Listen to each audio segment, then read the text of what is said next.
Triple digits, baby.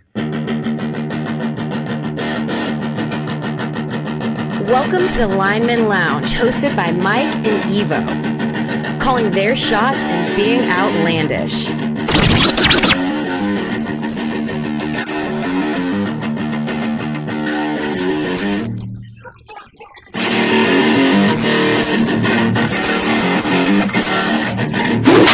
Breaking news from the Lineman Lounge. My fantasy football team just took a huge fucking hit. And that also makes it even more likely that the Raiders are going to beat the Ravens on Monday night. Le'Veon Bell is about to be your starter. Latavius Murray is going to go there as well. Jesus, fuck my ass. Get ready for the thickest podcast in the game. Coming to you from Hangar 6, where sleeves are optional. Strap in. The show starts right now. ¿Cómo están, bitches? We are here for episode 100. I am so fucking pumped.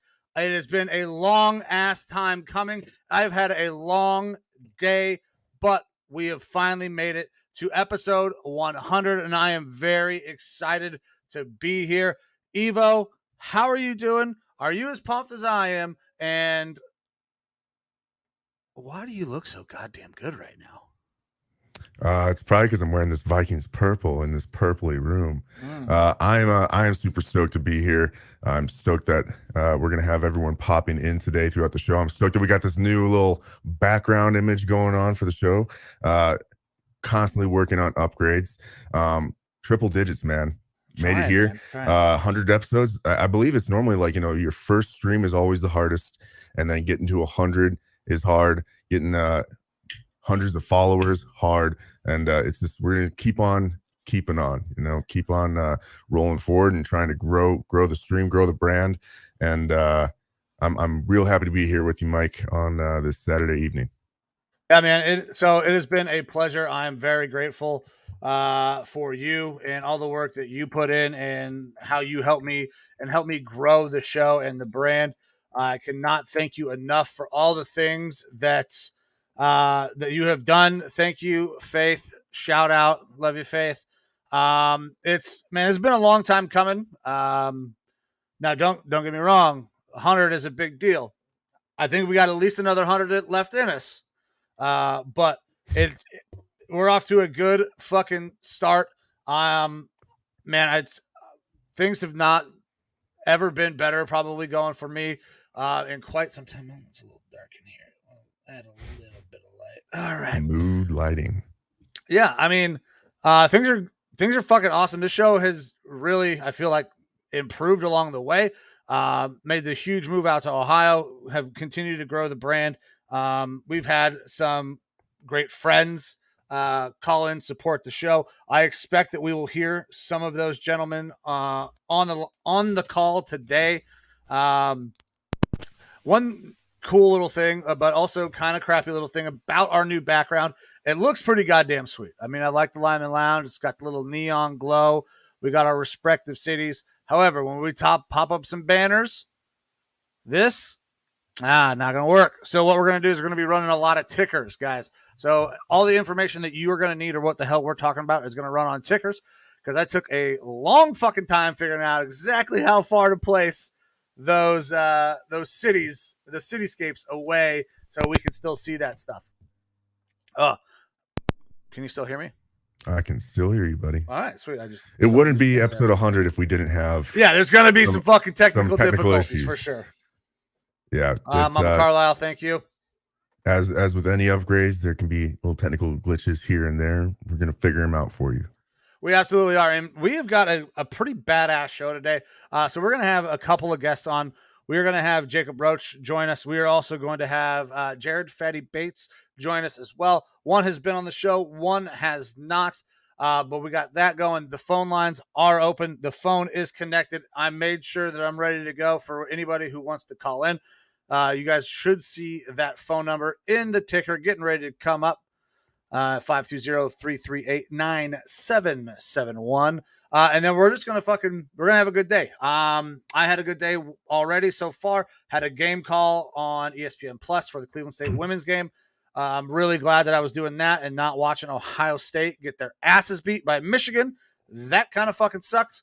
But I did not have to worry about actually seeing it. Last time Ohio State was on, we were in the middle of a podcast and they fucking lost to Michigan. So that was episode 50 to be exact. So 50 episodes later, and nothing changed. So I don't love that. Yeah, Harbaugh getting the best of you guys, unfortunately.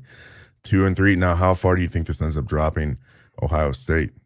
Now, that's tough because there's some other games that are going on right now that I believe that we are going to talk about. And it's going to depend on what happens with USC. That is a big game. Currently about 6 minutes left in the first there, and USC is up 7-0 on Notre Dame. And USC is up 7-0 on Notre Dame, you said? Absolutely. Okay. So what we're going to do is I'm going to go ahead and send this link out because we're going to try to get our guy, Jacob Roach, into the show. He is a big time college football guy. So hopefully he can help shed some light on what he expects to come after this weekend. But while that is going on, while I'm trying to get Jacob on here, let's talk some youth sports. So obviously your boys, they are getting ready to go up and play for a state title up in Minnesota. That game is not this weekend due to the Thanksgiving, correct? That is next week? Yep, I believe it's the first weekend in December. First weekend in December. Now, do you know who they're playing? I don't recall off the top of my head. I have it sitting here in my phone, though, and I can find out pretty quick. All right. So that invite is sent, so we'll wait for Jacob to get in here. Oh. Anytime we have this massive type of production where we're bringing extra people, it takes a little bit of extra planning, a little bit more know-how, a little more shit to do. But we will wait for him to get in. Let's rock and roll. Actually, you know what? That sounds like a great idea. Let's crack a beer. So I don't have the beer with me, but I do have a little Jack Daniel's Tennessee honey and lemonade. So I'm not going to drink a beer. I'm going to continue to drink High Noons because they are fucking delicious. Now, I can't get too shithoused.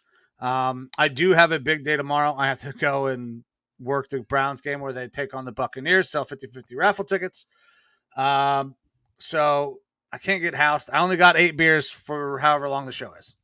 Oh, that's not going to get you housed, is it? No, well, I don't know. I haven't been drinking that much lately. The vitamins have helped me stave off some of the alcohol. Sure. So my Maple Grove Crimson are playing on December 2nd at US Bank Stadium versus Rosemount High School. So Rosemount, I believe they actually have a logo and a mascot, something like the Notre Dame Irish. To accept, press Sorry, 1. we have a phone call already. I knew this was coming at some point. Hopefully we don't get dinged for a press 2. And Sexy Torres Shotguns. What's up, baby? You are on with the Lineman Lounge. What are you up to? Dude, as soon as you said 100, I was like, I am calling in early and I'm getting your show ready to go right away. First off, let me say that Thick Evo looks fantastic and his voice sounds super buttery on my new speakers and my new monitor. Ooh. You look fantastic, but you look very parched. I am thirsty. That's what I'm seeing. I am very thirsty. Yeah.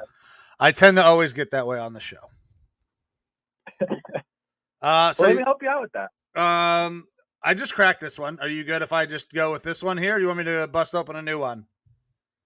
You tell me, man. All right. I've been seeing. I know you're going to call back later. I already know that's happening. So I'm just going to do this one because you said that you were drinking earlier today.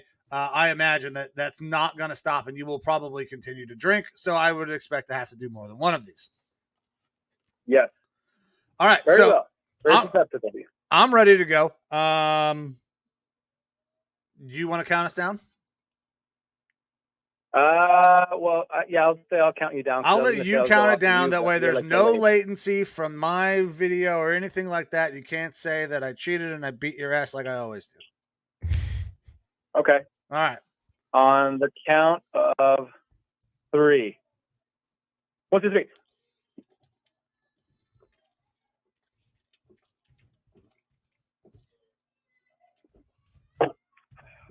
Done.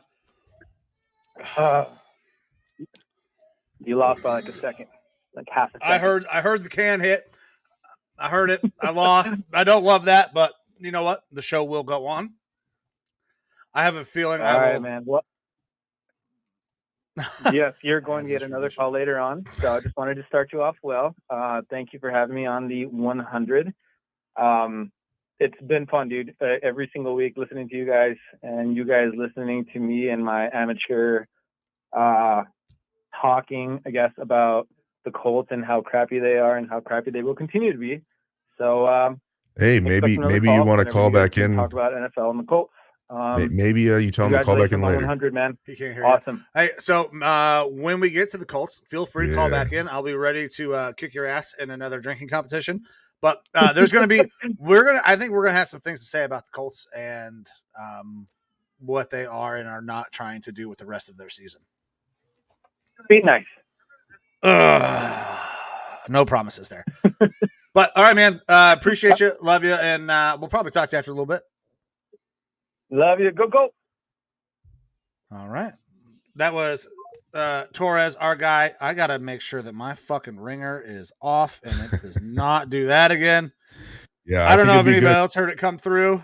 It'd be good for Torres to call in like he normally does when it comes to his Indianapolis Colts. Give us an idea of how he feels their season has gone so far. Obviously, he's a little bit down on it, understandably so, based on that record and coaching changes and quarterback changes and things like that. But it'd be interesting to get a perspective of a fan instead of just us two dummy thick idiots going through our more exterior observations of what's going on with that Colts team. Same with our boy Joe Rockstar. If he I happens to expect pop Joe to on, call at some hopefully point as he'll well. hit us up, talk about them Niners. All right. So we were talking about some youth sports before we were rudely interrupted by Torres trying to make me drink. So your boys, Maple Grove, is taking on who?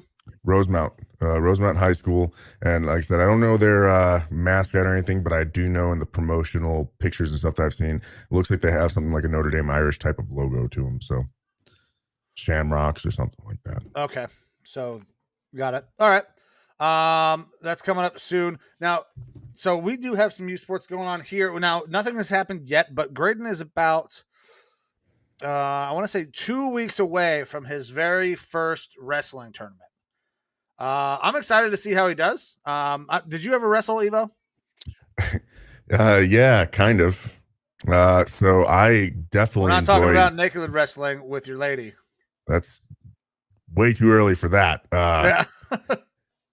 I really was into professional wrestling, WWE stuff for a couple years. Oh. Big fan of like the Hardy Boys and Stone Cold Steve Austin and whatnot. And so my dumb brain, as like, I don't know, a 10-year-old or something like that, is thinking wrestling is wrestling.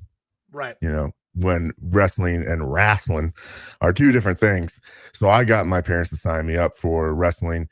Went to one practice, gave it a whirl, got my front tooth knocked out.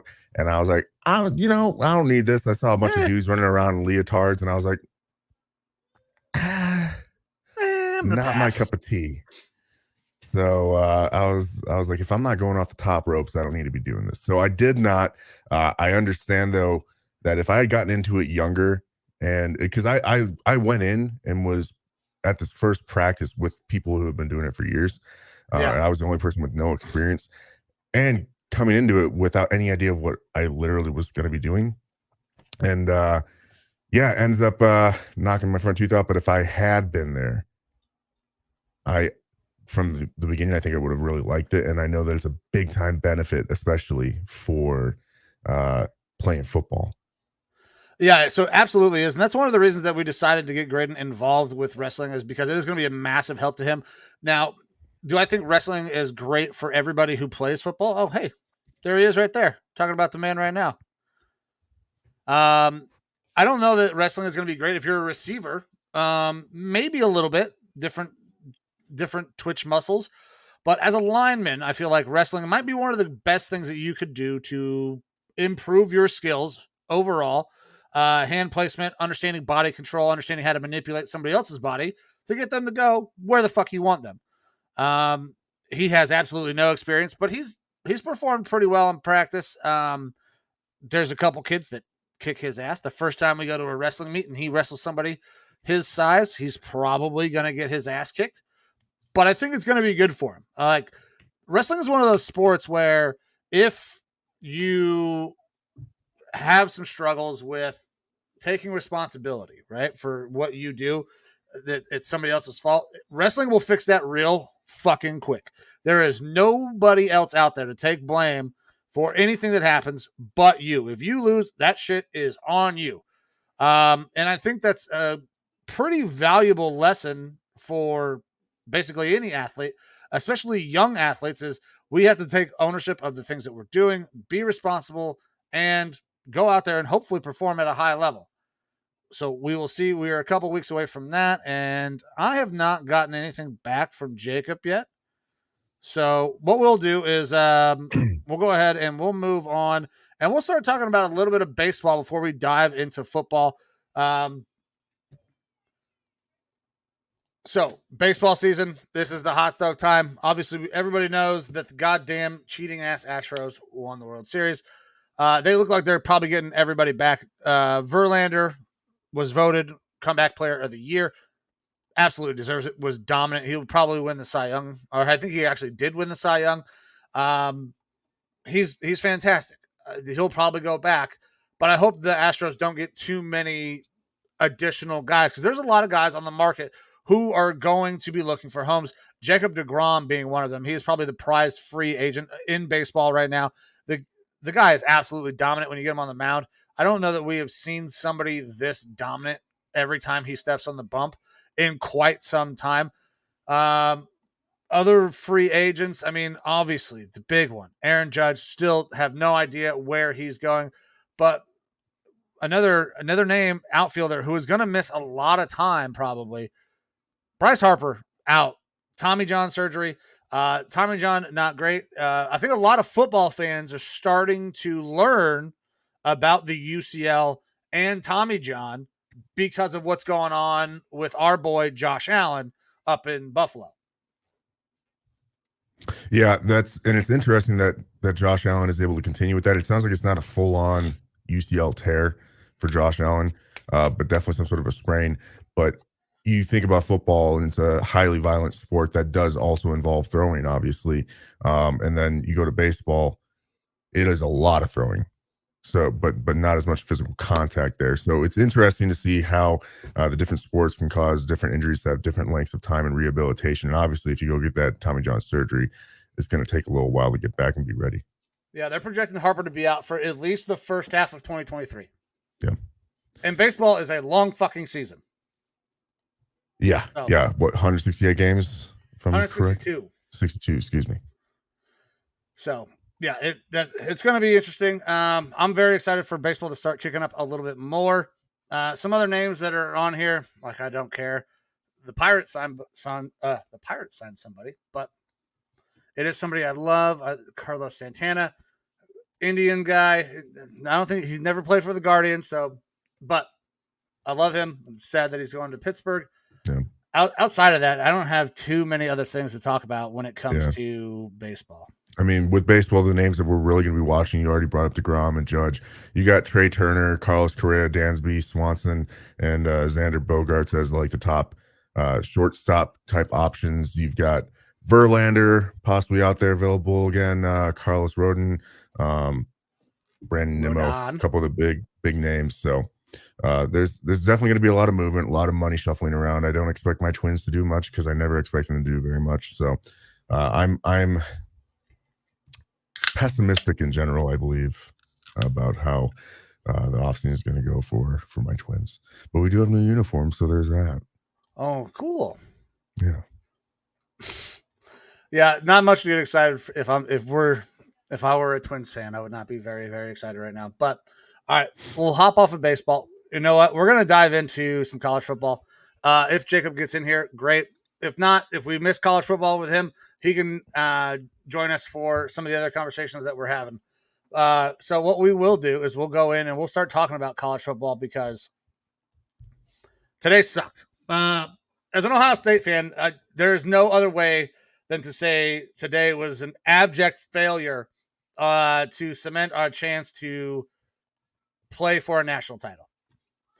It wasn't the fact. Now, I didn't get to watch the entirety of the game. I had to leave at halftime because I was doing the Cleveland State game. But from what I saw, Ohio State missed on a lot of opportunities early in the game when we really could have put Michigan away. Getting 3 points when you are first and goal from like the 5 is tough. That is really, really tough, especially when you have one of the most high-powered offenses in all of college football, a surefire first-round pick, potentially number 1 overall pick in C.J. Stroud. Now, C.J. had a great fucking day.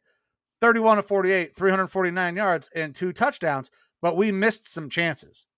Missed a couple of them down in the red zone that we had to capitalize on because Michigan did not miss their chances. This is a Michigan team that everybody expected them to run the ball down our throat, and they kind of did. Edwards had 22 carries for 216 yards and 2 touchdowns. But what really hurt us was the fact that we gave up massive chunks in the passing game. Exactly. Hey, Jared, thanks for hopping in here, man. We're going to get you in just a little bit, I promise. Massive chunks in the passing yardage. It was crazy to me that we were giving up these huge, deep shots. We gave up, I want to say, was it 7 plays of 40 yards or more? Allowed touchdowns, 2 70-yard touchdowns? I don't know how you win any fucking football game like that. College, pro, fucking high school, middle school, elementary. When you're giving up massive chunks like that, you're going to be behind the sticks all game, and I don't know if you're going to make it. It looks like the rush defense had a really bad day today, too, because, I mean, Donovan Edwards, 22 carries, 216 yards, and 2 touchdowns. That's a pretty impressive stat line just rushing the ball. He also had 2 catches for 9 yards, nothing too special there. But to give up that many rushing yards just from one back, and in total 252 rushing yards, rush defense wasn't doing a great job. They gave up 278 yards in the air as well.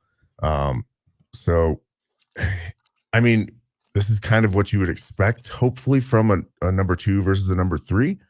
But I would have hoped for it to be a little closer. I was hoping for it to be, this is the exact score I was hoping for. In fucking reverse, kind of cementing Ohio State as, hey, you know what? We're really fucking good. We can beat any team in the country. And today we could not. 2 years in a row that we have fallen to Michigan. I now understand what it was like for Michigan fans over the last 2 decades, just getting their dick smacked by Ohio State. This is not a fun feeling. I don't like it. Yeah, I thankfully I was in Cleveland getting ready to call the game, that I did not have to watch them just absolutely fucking run it down our throat, because looking at the stats and some of the things that I have heard, that is exactly what happened. But we'll get off of that for a minute. Then I think it at least flip-flops 2 and 3 between you guys, but how far do you think you potentially will drop? Because, I mean, TCU did have a pretty big win versus Iowa State today, 62-14, and they were the number 4 seed. Georgia stays at 1. I don't think that was ever in doubt. 37-14 win. TCU 62-14. They're moving up, but they will not jump Michigan. Michigan will be 2. TCU will be at 3. We got LSU and Texas A&M in a tie game right now, 10-10, second quarter. A lot of time left in that game. So if we see an upset, that would be great. I still think a 1-loss Ohio State team deserves it more than a 2-loss LSU team, but I'm not on the committee. Okay. The committee loves the SEC. The SEC sells tickets. Those fans travel fucking everywhere. And if we're going to talk about college football, we got to talk about the NCAA and everything as a whole. And what the college football playoff committee does is they are a business. They are going to try to sell tickets. Now, Ohio State absolutely will sell tickets. Fans will travel.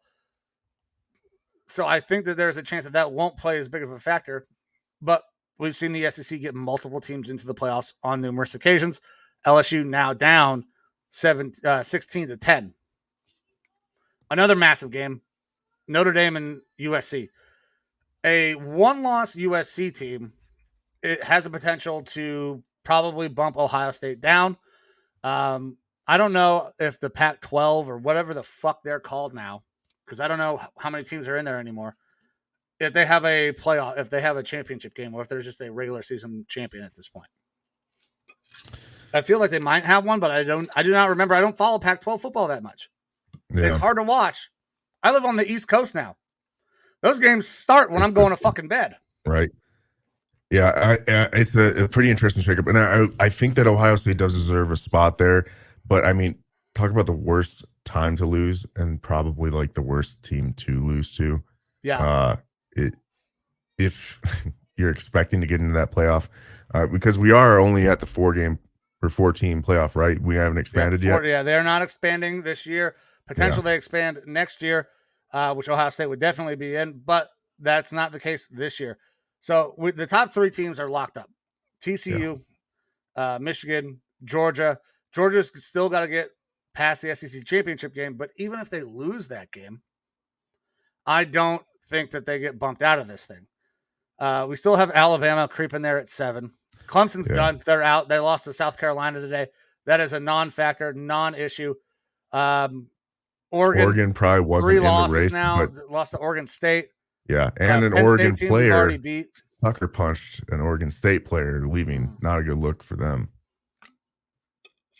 But, that's really bad. And based on recent events between Michigan State and Michigan, there is a potential for like charges to be filed. There were 3 or 5 Michigan State players who have been charged with a criminal act for an assault on a Michigan player after a game. That one was really bad, though. That was a cameraman right there in the tunnel, like beyond where the fans can see in the tunnel, and it looked like dudes on the street completely obliterating a guy, like kicking him on the ground, like he got jumped. Yeah, that was real bad. But yeah, the Oregon State, the big upset there on Oregon, that definitely cements the end of their season. I mean, Alabama's Alabama, and recency bias makes you think that, they could creep in potentially, especially since it's not just who's got the best record or anything like that. It is a committee choosing who goes in this playoff, and for them to, have 2 losses, you can't see a team potentially creep in now with 2 losses. And Alabama at 7, getting a pretty good win, 49-27 over Auburn today. I suppose they could consider that, but I would still say a 1-loss Ohio State. And with what you guys have done this year, you would be a better pick for that 4th slot. But honestly, it's tough for me to say, especially, I mean, we'll definitely see what happens here with this USC game.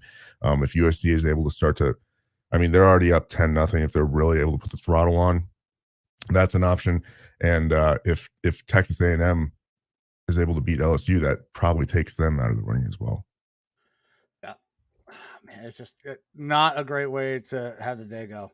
Yeah, it's a rough one to have this be the last game here and have it go down to Michigan. It's a tough one, buddy. Yeah, it's not fun. All right, so I'm gonna try to get Jared in here. I just sent him, Jared, if you're still tuning in, I appreciate you, and just sent you the email. That way you can hop in on StreamYard. And by the way, I did some testing. When we go to 3 screens, we are going to have to drop the background. Otherwise, it looks just absolutely ridiculous. No worries. But, I mean, you did talk about this Ohio State, Michigan, Big Ten game here. We did have another awesome Big Ten game. We did, and I figured you were going to want to talk about Paul Bunyan's axe. Hell yeah. So the Gophers did end up beating Wisconsin, and I love any time that a Minnesota team can beat up on Wisconsin.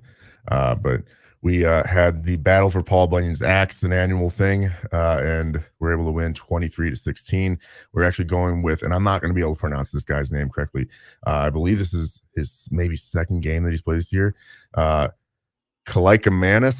as our quarterback. Okay. Not too sure about there, but overall 19-29, 319 yards, 2 touchdowns. The quick pundit response that I've seen so far is that this guy's our future. They're calling him AK-08. And they think that the future is bright with him being our quarterback. Anytime you get a fucking sweet nickname like that, there's going to be an opportunity for you to grow. Your legend can grow when you get a badass nickname. Yeah, we'll see. But either way, congrats to my boys for getting that win. I love keeping Paul Bunyan's axe in-house in Minnesota where it belongs. All right, let's see here. I see our guy. All right, so what we're going to do now, there he is. So joining us now is the host and creator of the Illegal Ham to the Face podcast. He has been on the show before. This is the first time we've got to see you, though. The last time we had you join, you were in the vehicle driving service in and out. But Jared, thanks for joining us, man. How you doing? I'm doing good. Congrats on the 100th episode, guys. That's awesome news. Thank you. And Appreciate you, man. Especially with the sexiest voice I have heard. Like I just hear that bass drop and I'm like, man, I wish I had a voice like that. Which one are you talking about? Oh, no, the thick Evo over there. Evo, yeah. Break out the wet floor signs, ladies. It's going to be a slippery event. Sploosh. What's going on, guys? How are you guys' day going? How was the call on ESPN with the college? It was good, man. I've had a lot of fun doing it. This is my second time doing it.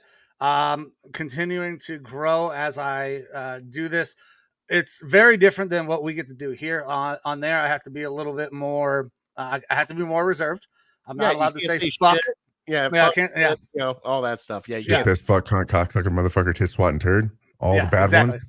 But he did get a thick six reference in today, which I heard. I did, and I wanted to bring that up.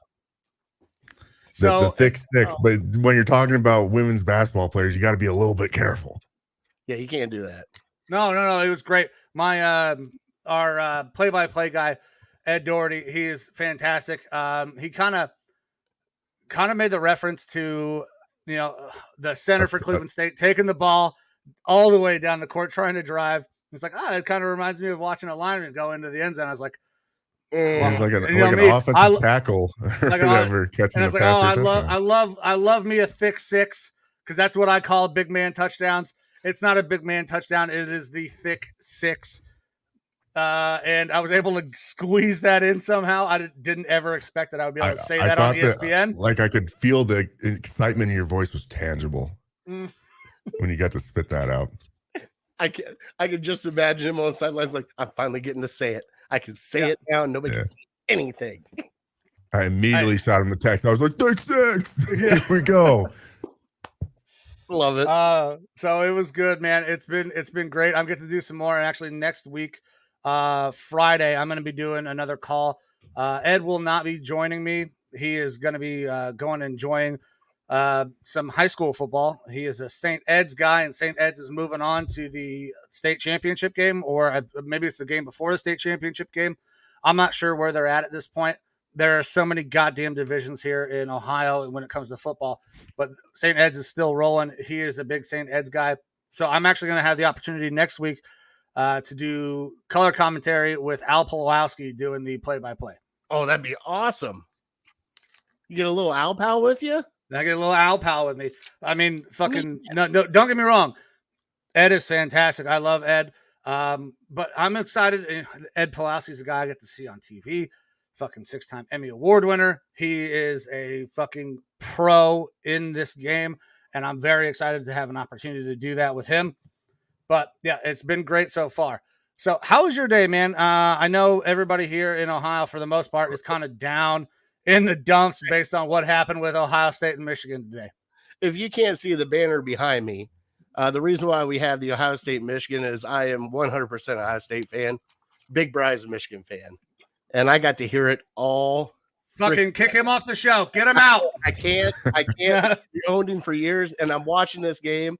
I'm like, all right, well, it's tied at halftime. It's going to be a great game. Then we get to the second half, and it was like Michigan goes, oh, wait, I forgot we can run these guys whenever we want to. Mm-hmm. And then next thing you know, it was big play, big play, big play, big play. And Ohio State crawled back into it, but with like 7 minutes left, Michigan just put the dagger in, and it was like, there's only so many big plays you can give up, and especially, and I'll be honest, I'm going to say it, they have a running back for a quarterback. I mean, the deep balls that he threw were touchdowns. I mean, it was so far behind, so far to the left. Like, if there was even a safety close, if that kid wasn't wide open, that wouldn't have been. Yeah, there's nobody within like 10 to 20 yards of him.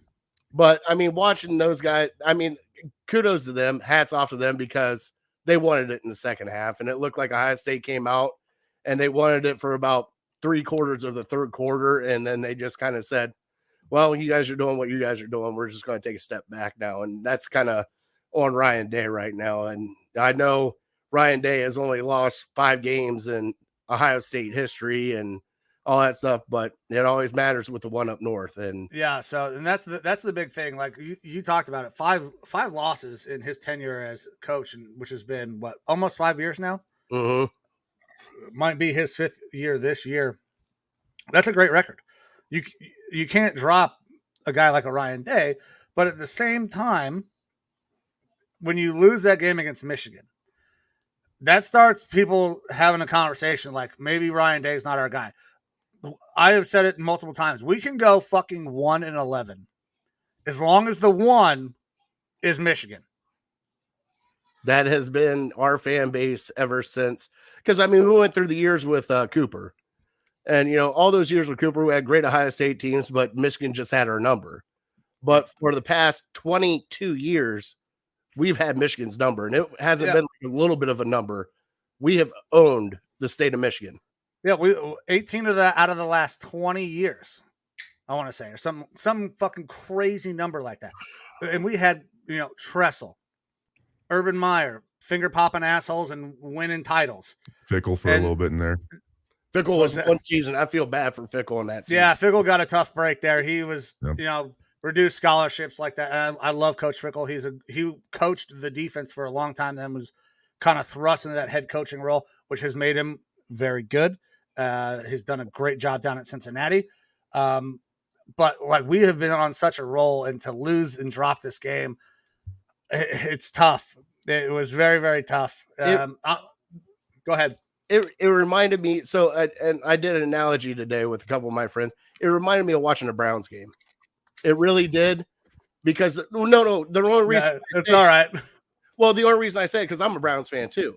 So the only reason why I say it is you're sitting there watching this game, and it was like Ryan Day was trying to get too cute with everything. Do what your team does best. I'm watching that new running back that's a linebacker busting runs for 8-7 yards every run. And it's like, all right, now we got to get cute. We got to throw a wide receiver screen. Now we got to do this. Now we got to do that. And it's like, stop it. Stop it. Go back in time. Look what Urban did. Look what Jim Tressel did. When it got to 3rd and 4, they were running the ball. And if they didn't get there, they were running it on 4th and 1. Why are you trying to get too cute with this offense? I understand that you got Ferraris all on the outside and you want to do it. Why not do a jet pass to them? Why not do a sweep? Why not do something like that to get it in their hands instead of trying to spread it out on the outside? It just irked the hell out of me today. Yeah, it was very tough. So Evo asked me, so I'll ask you, where does this leave Ohio State in terms of playoff possibilities? What is your opinion on that? I think this puts them on the outside looking in. I think if they would have lost to Michigan and it would have been a little bit closer, more of a tighter game than what it was there at the end. But I think you got too many teams on the outside looking in, especially with LSU, especially with USC. If USC comes out and dominates, or not even dominates, just beats Notre Dame and then goes to the Pac-12 and wins the Pac-12, you can't keep USC out. And LSU, I know the SEC hate and everything else that goes along with LSU, with a 2-loss LSU team. But their 2 losses, if you look at their 2 losses, they were playing almost a second-ranked Tennessee team at the time, and then they just beat down an Alabama team. So you can't – it's hard to keep out an SEC team, and especially too if LSU runs the table, wins the SEC, Georgia's obviously getting in at number 4. I mean, there's no ifs, ands, or buts about it. It kind of depends on LSU. And I believe it also depends on TCU and how they finish out the rest of the year, because if TCU wins out, you can't even keep them out. I think Ohio State had their chance today, and if it was a close game, like a touchdown, maybe 10 points, and they showed up good, it would be a different story. But I think for once, Ohio State's on the outside looking in, and they had their chance. That was kind of my fear, was the point differential, especially there at the end. I mean, if and I don't know how it's completely decided, like how fine in the details the committee goes into selecting these spots. But I mean, you guys were ahead at halftime. And like you said, try to get cute, try to change up what you do. And that's really what blew the game. But I mean, having the lead at halftime, you know, that's a different narrative than this sort of a loss where, you know, you're giving up that many points. It's tough, but I mean, for what it's worth, A&M is ahead right now on LSU 17-10 at halftime still. Well, if that's the case, if A&M wins, then LSU's done. And we'll have to wait to see what happens with USC. And USC, they still got 10 minutes left in the second, and they are ahead right now, 10-0.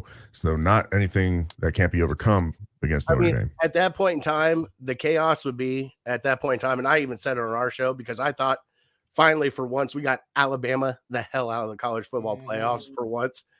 Now you're going to have a conversation. If chaos hits, you're going to have a conversation with a one-loss Ohio State team that just lost to Michigan versus a two-loss Alabama team. Yeah, that lost to, and at that point in time, you might as well just flip a coin because we don't even know what the hell is going to happen with that one.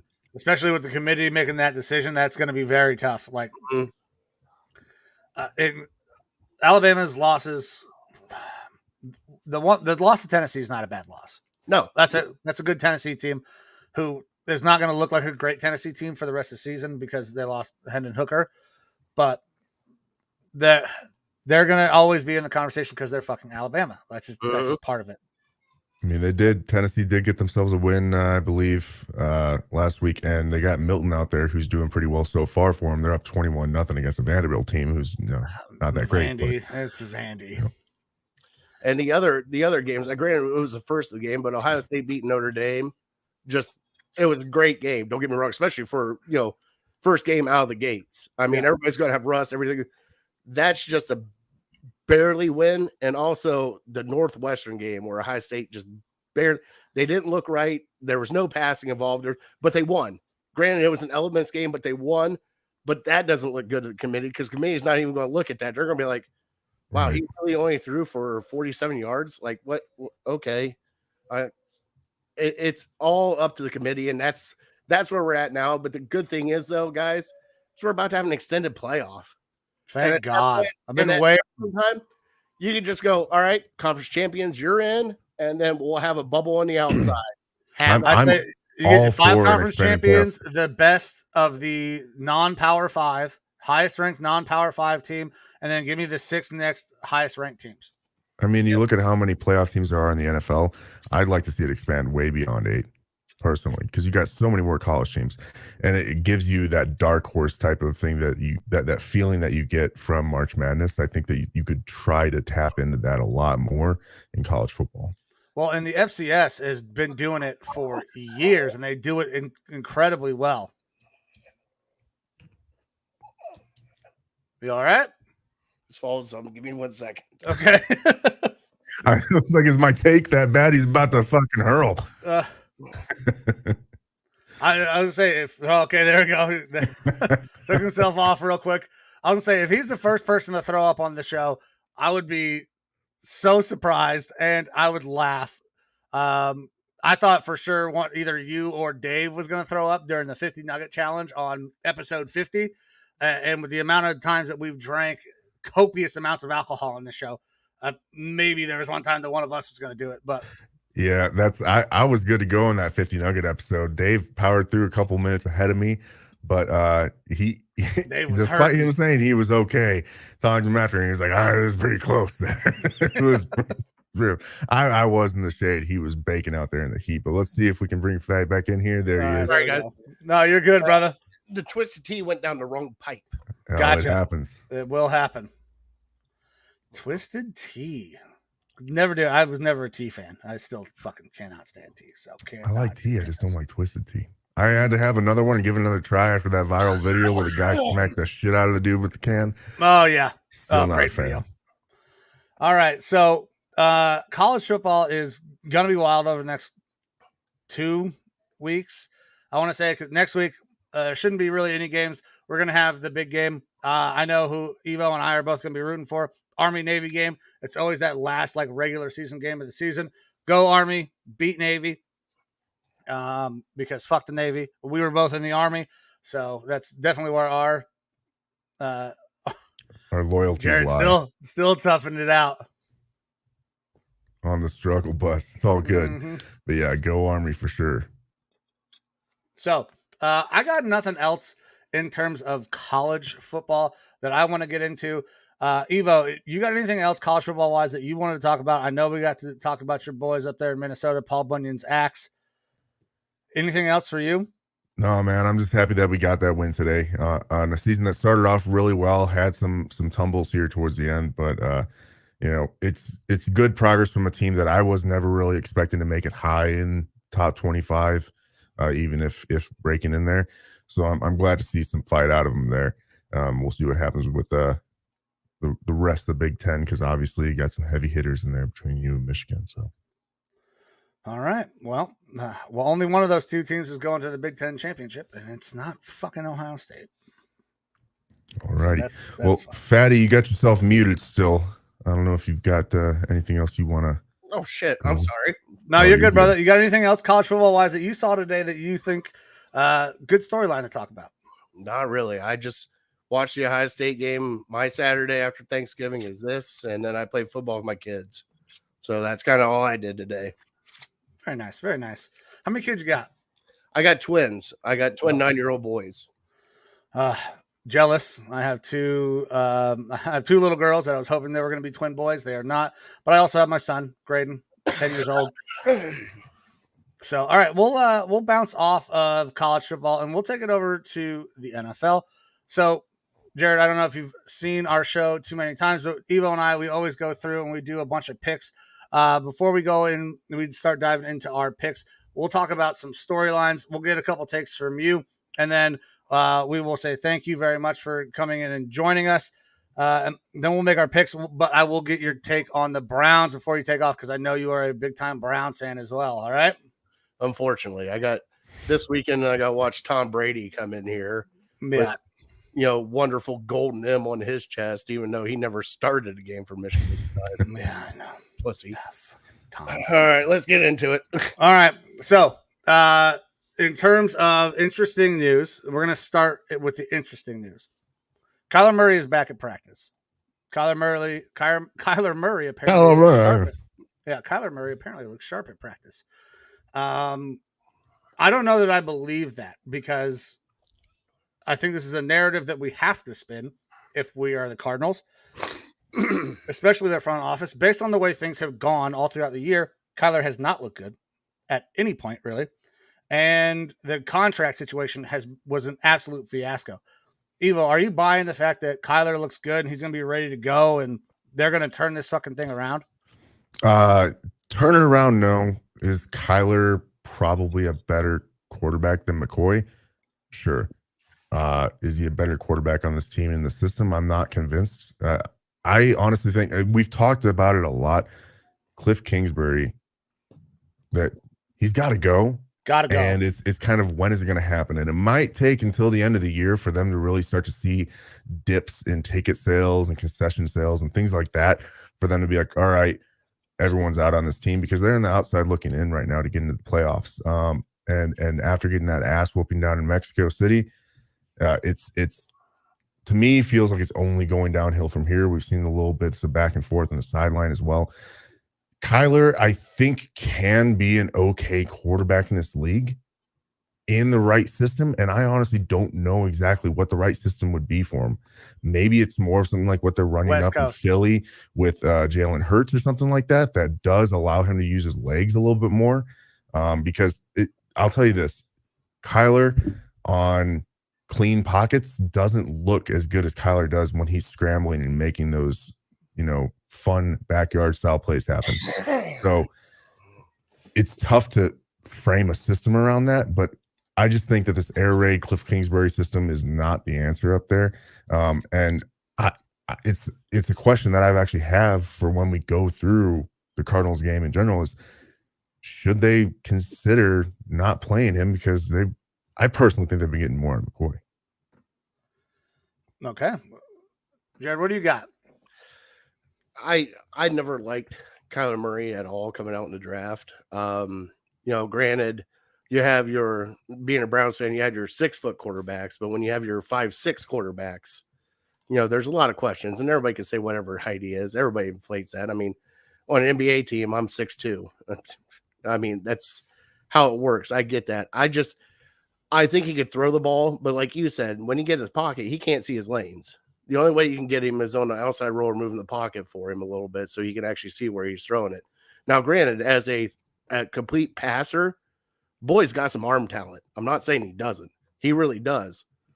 But I don't think that he can actually have the arm talent that Pat Mahomes can have, that Josh Allen can have, because of where they're at in their career. I don't think he'll ever get to that point. Like, I think he'll be an okay quarterback, maybe a good quarterback, but I expect him to be like a backup, kind of like almost like a scat back, like a specialty quarterback that you bring in like Taysom Hill in New Orleans.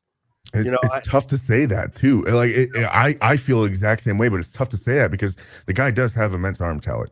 He can be a good quarterback, but really it's a lot of it is that height, not being able to see those passing lanes, and that's why he succeeds when he's outside the pocket. And you can't build an offense around bootlegs completely. No, hey, and guess I understand that. The only way you can even mask the fact that you cannot do that is with all the roles is you have to run a West Coast system. You have to be in a Shanahan type offense, a Stefanski type offense, because we've seen those guys hide quarterbacks who have not been incredibly successful in a Baker Mayfield, a Jimmy Garoppolo.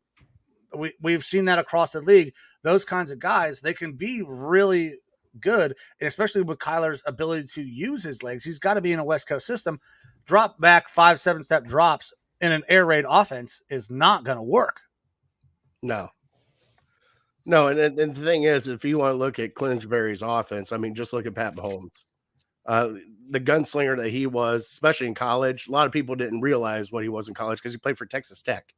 Like, nobody's looking at Texas Tech the way, most people do, but watching him at Texas Tech, he always had the arm talent. And it's not that, it's not that Kyler doesn't have the arm talent. I just think finally the size has caught up to him. Now, if he had 6-foot guards in front of him, 6 foot, 300-pound guards in front of him, that might be a different story.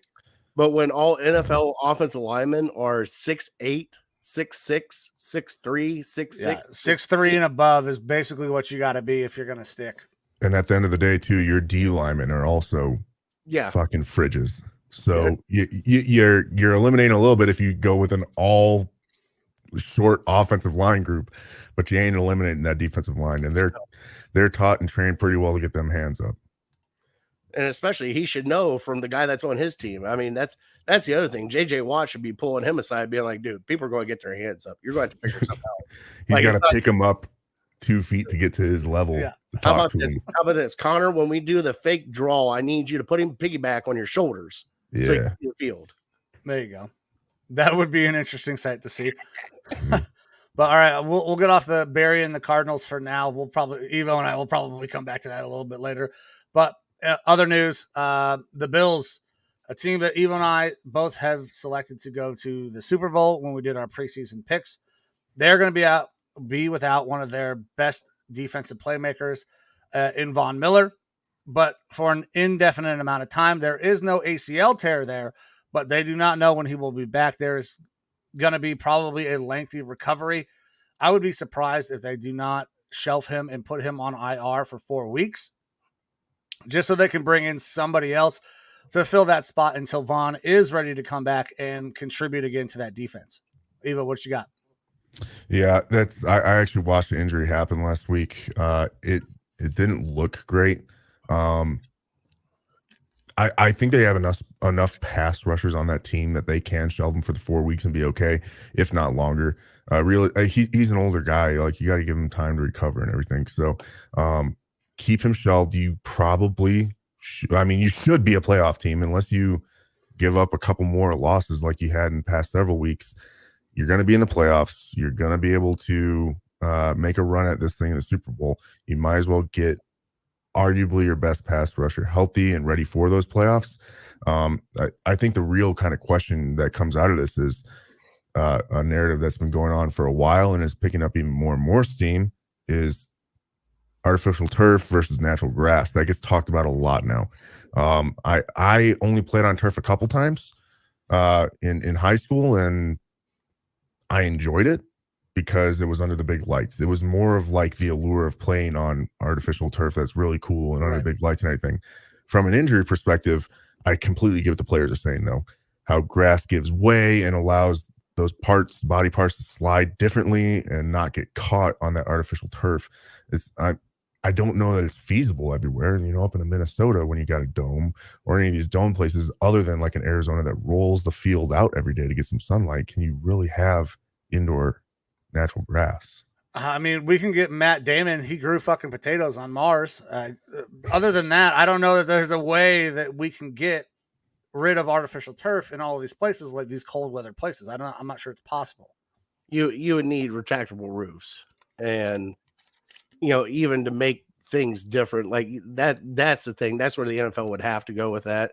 And especially if you just want to do straight, everybody can go artificial. That's no big deal. It's the places like Cleveland, Buffalo that have the Minnesota that have the winters that most people don't have. And yeah, that turf, like you said, man, once it slips, you're done. You're done. And it doesn't matter where you grab at. You can't cut anymore. You can't. And especially if you look at Pittsburgh's a prime example because they have also their state championship. Pitt plays on that field also, along with their pro team. About halfway through the season, that turf looks like shit and chewed up and just a mess. Yeah, it is a really weird situation for sure because that's a beautiful part of the NFL is the diversity of locations and home field advantages and things like that. And it'd be tough to take that away. At the end of the day, I think that the NFL owners are all about making money, and if it's going to affect their bottom line, they're not going to do anything about it. Like as much as a star player going down hurts, usually it's not going to result that much in how much money is going into their pocketbook, so they ain't going to make a change. And despite the difficulties of figuring out how to grow grass inside of a dome that's not retractable, or in some of those cold weather environments where grasses does not grow, I'm sure that in today's society where, people are driving around electric cars and stuff like that we wouldn't have been talking about 20 years ago and shit, we could probably figure it out.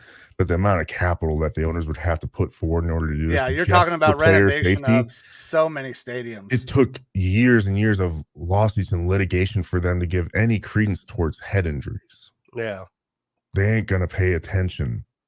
I mean, if you need somebody, I got somebody down Southern Ohio that's got some grow lights that I'm just saying. I'm gonna need that number. I'm now a college student. Just strap those up right over top the goalpost and just let them go. That would be an interesting maneuver for sure. Now, Green Bay does do it, but their field is atrocious at the end of the year. And they have, and excuse me, I might upset some people here. They have so many big fat heifers out there eating the grass up and tending to the fields. Those big girls out there in Green Bay, they do what they can to try to make it looking good. Yeah, but that's not going to be everywhere. I knew there was going to be a hot take coming in from Evo here. They have decent women elsewhere around the country that can take care of their other issues other than a football field. But it's different up there in Green Bay. Wow, big girls need love too, fella. Like, they do. They absolutely do. But Evo was absolutely going to take a shot at Green Bay anytime he can. Green Bay. I mean, that's a Vikings fan in him. I get it. Yeah. But I think it'll be an interesting conversation if we can start to move towards just regular grass everywhere. I think players would appreciate it.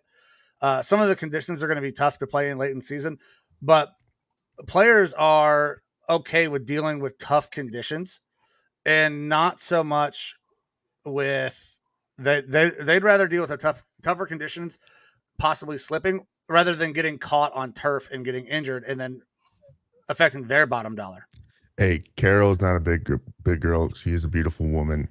You say hi back to her for me. There you go. When we get off here, we're going to have a little private conversation when we get off here about some things.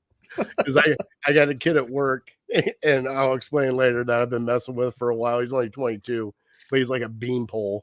I said, buddy, I'm going to take you somewhere where you're just going to get love all around. But the other conversation with that is that a lot of these stadiums aren't just NFL stadiums. They're publicly leased and things like that to the city and whatnot. And turf, especially for a dome, is a big deal because you aren't worried about ruining the grass by having a concert in there or something like that. So I don't think the stadiums are in general going to change that up. But it is something that I know the players are pushing for a lot. And I don't really have a good answer on how to fix that. But that is whether or not that's the reason why Vaughn got hurt. I know that was a narrative that definitely got passed around. I think it was OBJ. Oh yeah, OBJ tore his ACL again in the Super Bowl, and I think a lot of it he blames a lot of it on the synthetic turf and the paint that was put on there for the Super Bowl itself. So, no, go ahead. If we're gonna start burying people like Evo did, go ahead and take your shot at OBJ because I know it's coming. I'm not even touching OBJ. That is completely off the table. He is out of my hair now, out of my city. You do what you gotta do, brother. You go ahead. You go ahead. Oh, doo-doo on the chest, boy. No, yeah. Yeah. We recognize it's gonna it get here. spicy in here today, boys. One hit wonder. Love it. All right. So Evo, did you see other storylines that we want to hammer out before we start getting into some picks and we get Fatty's take on the Browns? Nothing too crazy. I mean, injury stuff that we'll talk about as we get into the game. So big one for you guys. Fournette is not going to be playing. He's been ruled out for that Browns game, which is a big part of that Bucs offense. So I think that bodes really well for you guys.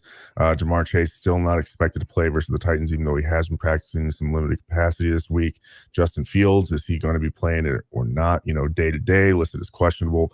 I think that'll make a really big difference. They elevated Peterman from the practice squad. So I saw that they were going to possibly, if he wasn't able to play. What's going on with Justin? Justin Fields, I believe, separated shoulder that he took a hit on a running play, of course, because he's been getting nothing but rushing yards. So not sure if he's going to be playing or not. That I saw the Peterman stuff about elevating him and that he will end up being the primary backup to the starter, who I can't recall who the starter is going to be for that game, but it was another, not a no-namer. I mean, Peterman, we all know from his time when he was just throwing interception after interception. Trevor Siemian. Okay, so not is that really a difference? Are we talking about two? That's basically the same guy. Same guy, different name. We're good. I really hope that Justin can go. I hope this doesn't affect him too much. And when we get to the Jets this week, there's going to be an interesting comparison to toughing it out and burying your fucking team. Oh, Lord. Oh, Jared, I loathe everything that Zach Wilson is. Is it because he bangs moms? Is that what it is? No, it's because that's a redeeming quality. That's his only fucking redeeming quality is that he bangs moms. I mean, I'm sitting there going like this. I'm like, wow, okay, well, good to you, buddy. And like, dude, we might cuss and stuff a lot, but we got high morals in here. You leave those moms alone. Yeah. All right. Listen, we lay off the fat chicks and the moms on this show. All right. Jeez. Wow. All right. Well, hey, at least I still have good connection after about 20 minutes with you guys. So I'm actually myself right now. I'm sitting here talking to you guys before. I'm like, man, I feel so bad. I told him I could do this, and this is sucking right now because my audio is coming out. No, so my phone dies. I'm like, well, screw it. All right. Yeah. No, you're good, man. I'm glad we could have you back. But before we let you go, I want to get your take on the Browns game this weekend as a big Browns fan. How do you see this game going? We're going to probably start diving into our picks, and then I will give my analysis once we do that because we pick our bets. Evo is in Arizona, so he can legally gamble, and he legally gambles for me here in Ohio since I moved here. Worked out last week. It sure did. We were going to talk about that. Thursday, excuse me. Happened on good Thursday games, baby. Made some money. So how do you see this Browns game going against the Buccaneers on Sunday, or I guess tomorrow? As a Browns fan, I am torn because we've been a Jekyll and Hyde team since the beginning of the season. Yes, we're 3-7, 3-8 now, wherever the hell it is now. It doesn't matter. We suck. But it's the run defense is absolutely horrible. It's not even close. Like I brought up on our show last week for the Cleveland Browns, your leading tackler was JOK with like 12 tackles. Your starting defensive line combined had 6 tackles. Yeah. That's not good. That's not good. And this is your starting defensive tackles and your backup tackles. And the other thing I threw out Anthony Schwartz, who can't catch a ball, got 1 tackle. He tied your defensive tackles with 1 tackle. That's bad. That is bad, bad, bad football. And I don't know if you can blame the defensive coordinator. A lot of people are here, and that's the biggest thing is like Joe Woods, the scheme. I'm one of them. And hey, I totally agree. You also got to look at the players on the defense. You got too many guys chirping and not doing their job. You got John Johnson III, who I deem as the defensive Dwayne Bowe for this team. You paid him a lot of money to come in here and play, and he hasn't played yet. You got Grant Delpit doing whatever he wants to do. The only like 5 people on defense that are actually trying to do anything are your cornerbacks and your linebackers. And then you have moments of Myles Garrett just standing there looking around like, Ferdinand looking at balloons in the sky going, oh, look at that, a little balloon. Oh, he ran by me? I don't need to run after him. I'm Myles Garrett. Like, it's a culture thing on the defense. Now, the offensive side, offenses have been playing great. Yeah. They really have been. And Jacoby Brissett, hands down, for the Browns MVP this year, he's got to be up there. I understand he's not going to come back and win you games, but he's done enough to get you above 500. Yeah, he has played at starter level production for what he is. It's actually one of my stats that I got for this week for the Browns team is that Brissett since week 7 has had the 5th best passer rating in the NFL. He's been amazing. He actually has been amazing. Now, the thing is, he won't throw it deep. That's what defenses lock on now. He can't throw it deep. He tries. We get a little 50-50 ball action. Every now and then we catch him. But anywhere between that 10 and 25-yard range, he can hit somebody on a crossing pattern. And when he does, let him go. But at that point in time, it's hard for him to throw a deep ball. But the only thing that really scares me is, yes, you said Fournette's out. Throwing another guy there running back, they're going to get 100 yards. Yeah, 100%. We cannot stop the run. There is nothing. Buffalo, we had them on the ropes right in the first part of that game. I mean, halftime it was tied up. Hey, and you know what they did? Josh Allen goes, oh, shit, we're playing the Browns. We can run the ball. And then both of their running backs, 2 running backs, ran for 86 yards. 2 running backs. Yeah. It is not. It's not fun. So Yeah, for this. Cook had a good day. Yeah, for this team, if they can even muster a set of balls and set a line. Oh, now who's getting a little spicy in here? If you can get a set of balls and set the defensive line to where it needs to be and actually play with some actual effort, you might have a chance this game. You really might have a chance this game because your defensive secondary they took away from Stephon Diggs. Josh Allen looked human that game. Like, you have the playmakers on the backside to do it. Your defensive line needs to step up. But I honestly believe, though, that Tampa's going to win by 2 touchdowns or more because I have a feeling that this team has, after hearing press conferences from coaches, players, everything else, I think they'll play hard for the first half and then just cash that paycheck in the second half. It's hard to disagree with you right now as somebody who watches the Browns religiously. Yeah. And Mike will be there tomorrow at the game. I will be there at the game tickets. selling 50-50 raffle tickets for the Cleveland Browns Foundation. It will be Rashad White starting there for the Buccaneers, and then the name that we all know, Giovanni Bernard, as the backup, more the receiving back. So at least in Giovanni, he's not the same that he used to be back in the day with the Bengals, but he's a guy that can get it done. So it's not completely devoid of talent there in that backfield for the Buccaneers. So it could still be a problem, but quite honestly, I think that you guys might work out for you. It's going to be a cold day up there. I don't know how well. I mean, Tom back in the days used to playing up there. Playing for fucking Michigan, the goddamn team up north. Not necessarily Michigan, but I'm talking about up in New England. Patriots, fucking Patriots, yeah. But the rest of the team, I think they're going to be a little bit more used to that South Florida weather, right? The humidity and everything. Coming up there playing in the elements might be a little bit more difficult for them. I hope it's not cold as fuck because I got to go out there and sell 50-50. Hold on. You guys keep talking. I'll find a weather forecast. All right. But I mean, this is potentially Jacoby's last game as a starter. It will be Jacoby's last game as a starter for the Cleveland Browns. Do I think it is his last time as a starter in the NFL? I do not.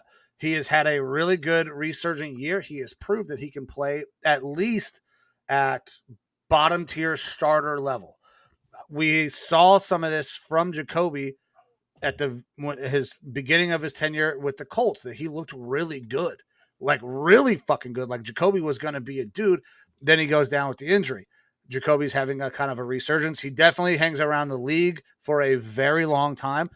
Maybe he's a spot starter. Maybe he's a bridge guy. But I think Jacoby has played himself into at least another contract after he is done with his time with the Browns.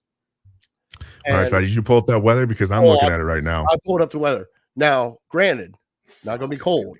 Oh, okay. I mean, it'll be a little chilly. It's going to be 55 for Cleveland. That is not cold. Oh, yeah, it's not cold Right, at right. all. I'm gonna be 55 is fucking t-shirt hot. weather, Mhm. but it's supposed to rain all day. Oh, fuck me. Of all course it fucking is. day. So It- you enjoy your time with an umbrella handing out 50-50 tickets. Yeah. And Most of my sales are inside. However, I have found a way to make my way out into the tailgates where I get to hang out with my type of people, the dumb, drunk Browns fans. Top Dog Tailgate, best tailgate out there. So I cannot get over to the Muni lot. My thing does not reach that far. West Third and Summit.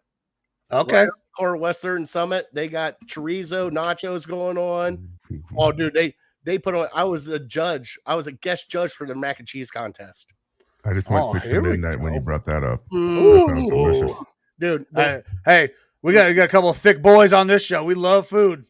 Oh, dude. Hey, I'm sitting there like, oh yeah, we got 12 mac and cheeses for you to try. I'm like, yes, sir. Do I need a different spoon?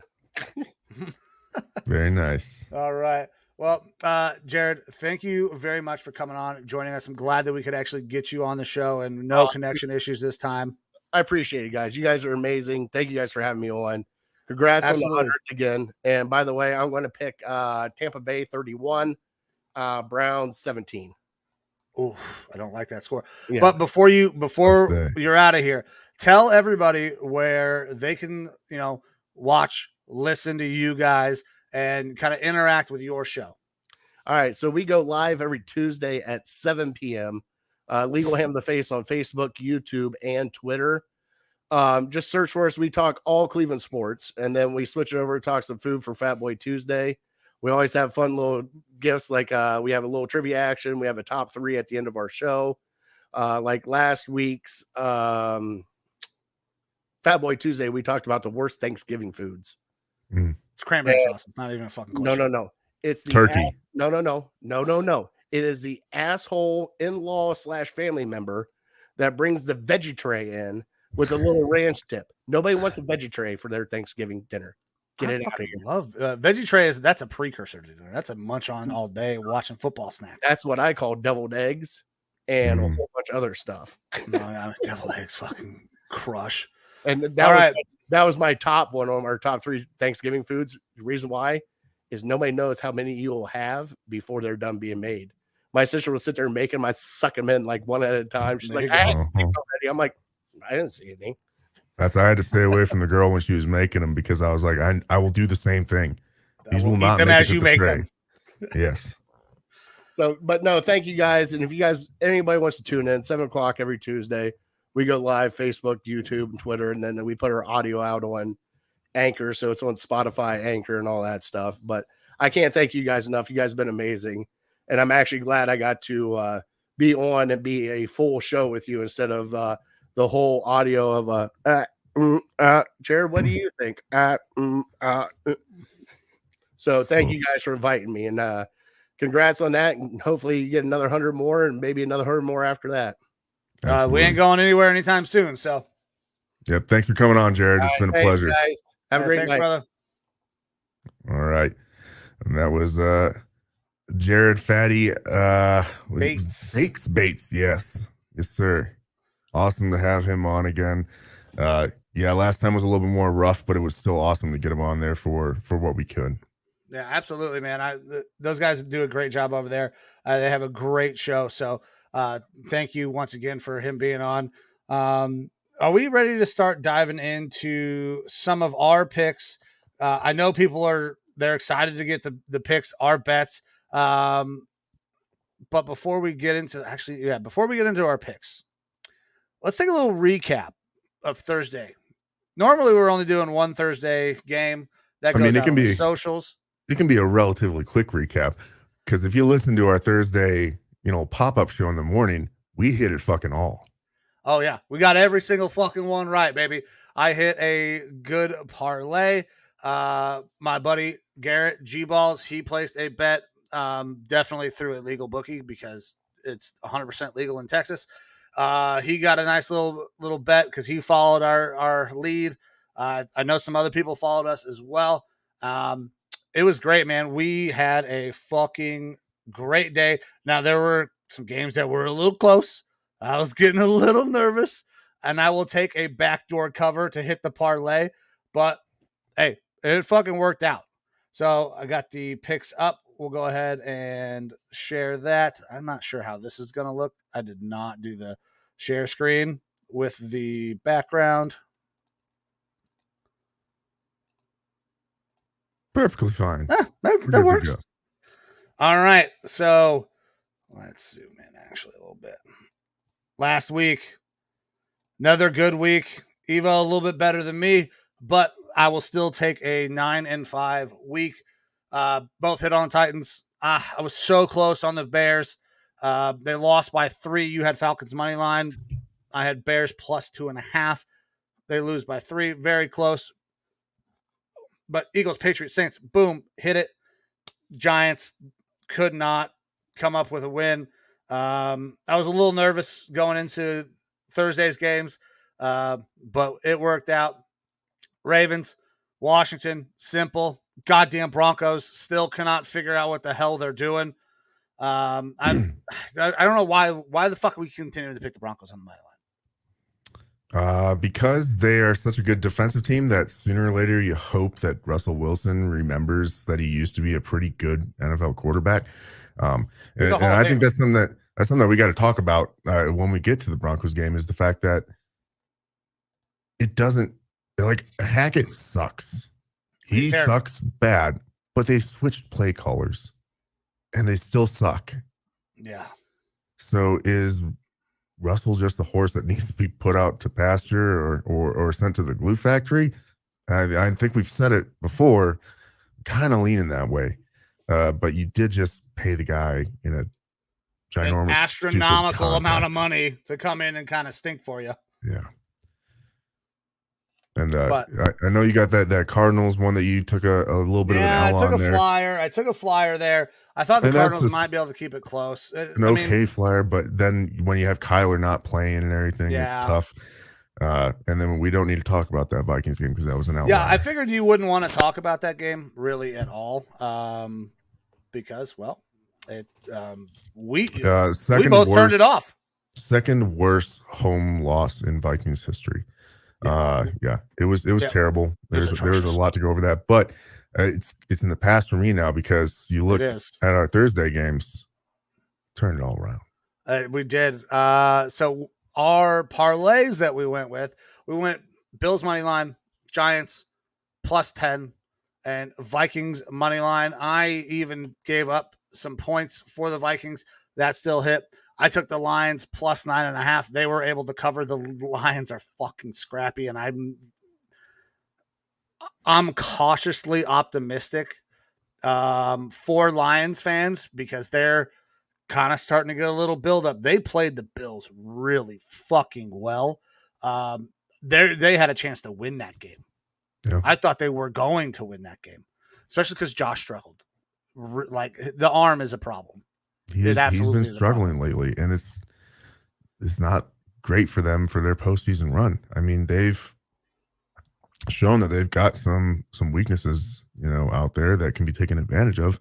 And when, one of the top 3 quarterbacks, we'll call him in the NFL, is not playing up to that caliber, he elevates the whole team around him. And that is, there's still a top 10 team in my opinion, with him playing bad, but it struggles. The team struggles. So it'll be interesting to watch them going forward. I don't know that it's worth playing Keenum to give Josh any extra rest. because you are going to probably take some L's with Keenum unless you're playing the Texans, and I don't know what the rest of the Bills' schedule looks like, but it's a tough one, especially for us both picking them as a Super Bowl contender. And I still think that they got that in them. Josh is in a little bit of a slump mode right now. He's got to turn that around. Maybe he'll have a better December. Yeah. That UCL is going to have to, they got to find a way. He probably shouldn't throw during the week. Josh can be at practice, take mental reps, but you got to reduce the amount of stress and the amount of throws he's putting that on that arm. But okay. So last week I go 9-5. I increased my record to 90, 72-2. Evo, you went 11-3. You are up to 96, 66-2. I am 6 games back from you, but you know what? We're both hitting at a clip. You were, I think, just over 55%, maybe 57% now. I think I'm just under about 54%, right in that range where those professional bettors are actually making some damn money. So we're gonna fucking run it back. We already won you one bet this week if you follow the Lineman Lounge parlay on episode 99.5, our surprise little episode on Thanksgiving morning. So we're going to go ahead. We're going to start getting into some of these picks. And I feel pretty good. I'm fairly confident in most of my picks this week. I'm interested to see where you go for the first game that I think we're going to talk about.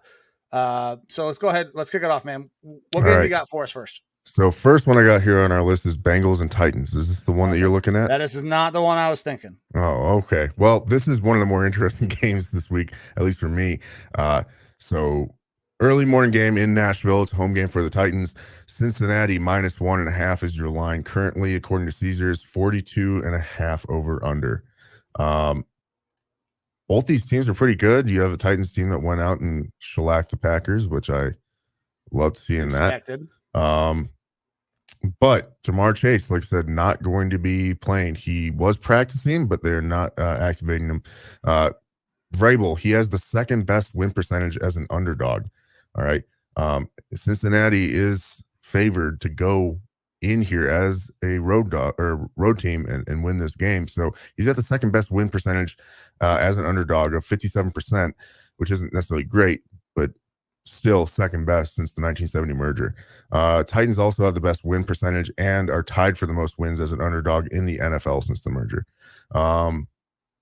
What's really interesting to me in this is historically this year, at least since week 3, Tennessee, they are 7-1 straight up and 8-0 against the spread since week 3. Cincinnati, they started out slow as shit and they got so much better. Cincinnati 6-2 straight up, 7-1 against the spread since week 3. So yes, Tennessee has done a little bit better, but Cincinnati's right behind them. They're both straight up and against the spread.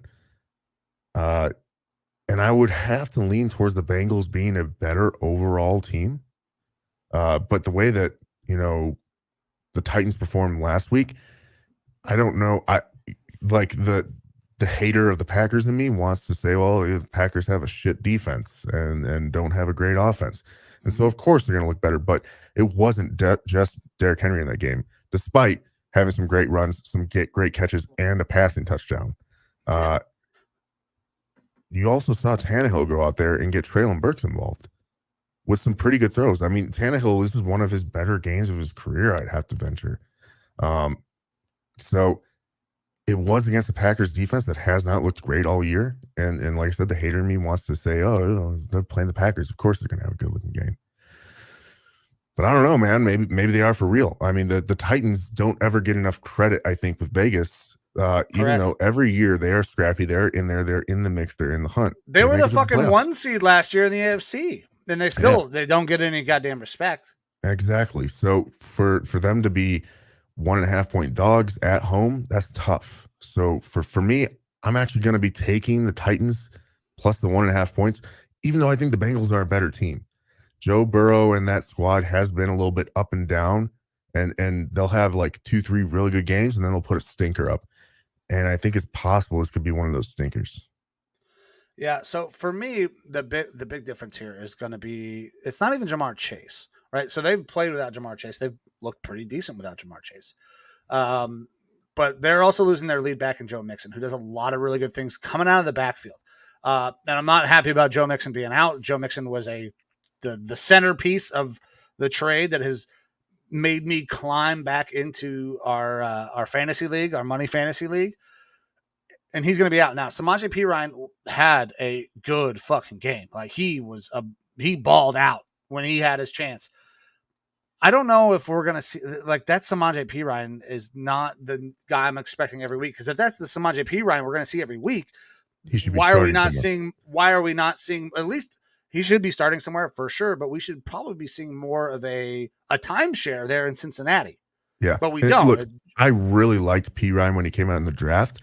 I thought that he was, as part of a group backfield, he could be possibly your starter, but at least a very solid number 2. He's not the quickest. He's not going to do anything extremely well. He's a little bit of a bigger back, so he can be a bit of a thumper in the middle, and he's shown to have good hands receiving. Yep. I think you saw max performance that you could ever see out of P. Ryan last week. Agreed. And so the repeatability factor of that is just not there for me. I like him, but I like him as a committee, not as the main dude. And Mixon and him are a good 1-2 combo. P. Ryan on his own, that's a little bit more rough, especially against the Titans defense that is pretty solid, especially in their front 7. Yeah. And for that reason, I'm going with the Titans plus the points as well. I don't know that we'll get a repeat. I can't foresee a repeat happening. I mean, obviously Bengals fans everywhere are saying, yeah, let's get a repeat. And then we won't have to worry about that Joe Mixon contract coming up in the near future. I just don't know that that's going to happen. I'm going Titans plus the points.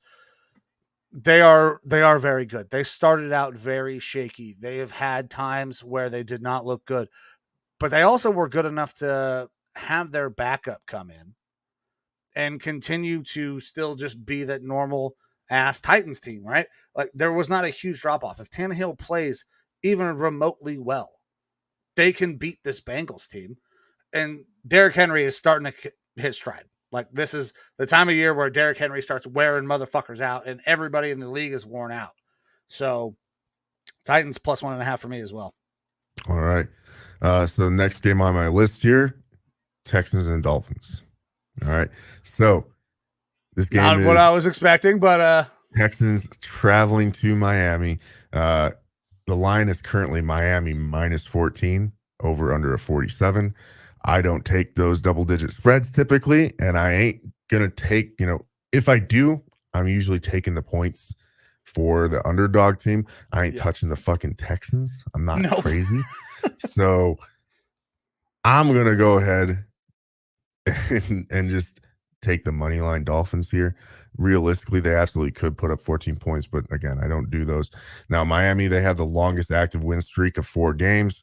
Houston has the longest active losing streak of 5 games. So one of them is due to flip-flop that a little bit here. However, you're either hot or you're due, right? Yep. And something that I brought up week in and week out, when Miami has Tua playing for the full game, they are 7-0 this year. Yep. Without him, that's where they've taken all their losses. So as long as Tua stays upright and healthy, they'll be good to go. They're talking about quarterback changes out there in Texas. They're not committing to the old long neck boy. He's been benched. They are going to start. I don't remember who the fuck they're starting though.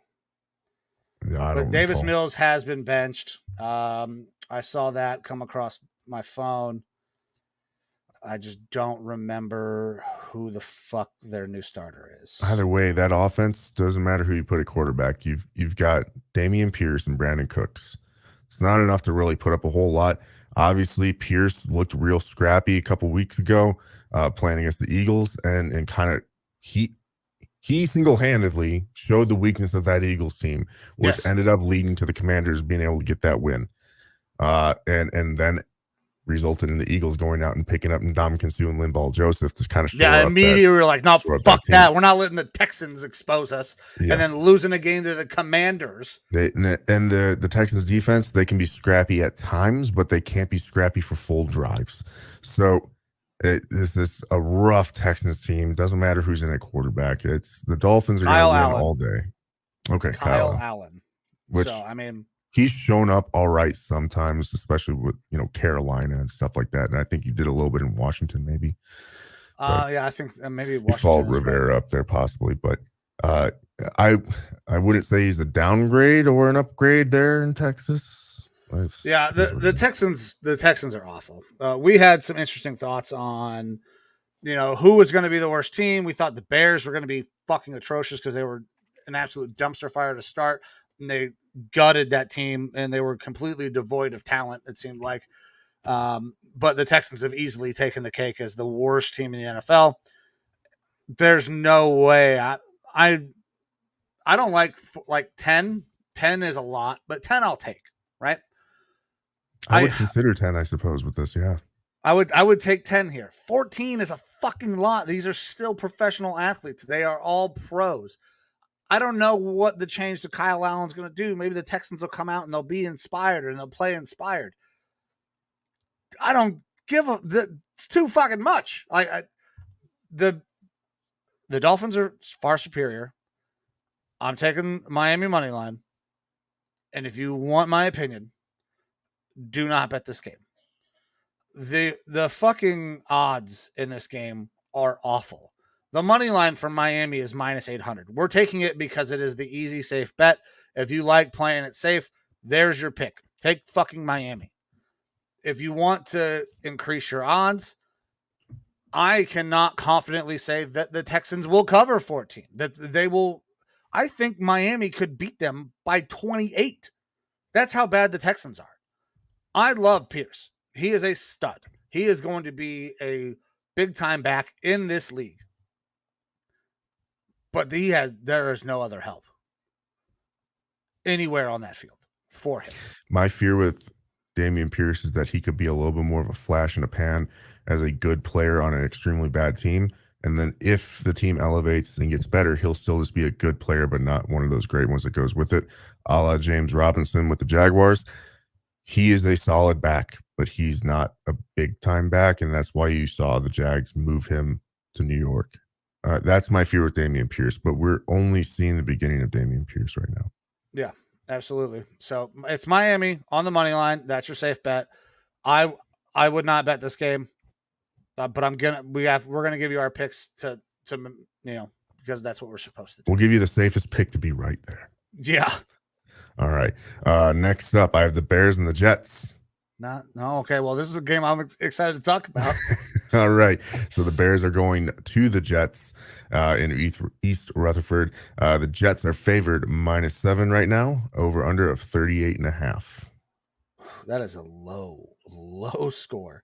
Well, after their game last week, the Jets versus the Pats, where it was 3-3 forever until a late game return touchdown.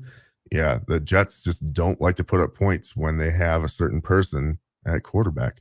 And the Bears don't like to put up points unless they have a certain person at quarterback running the ball. So this could be a low-scoring game.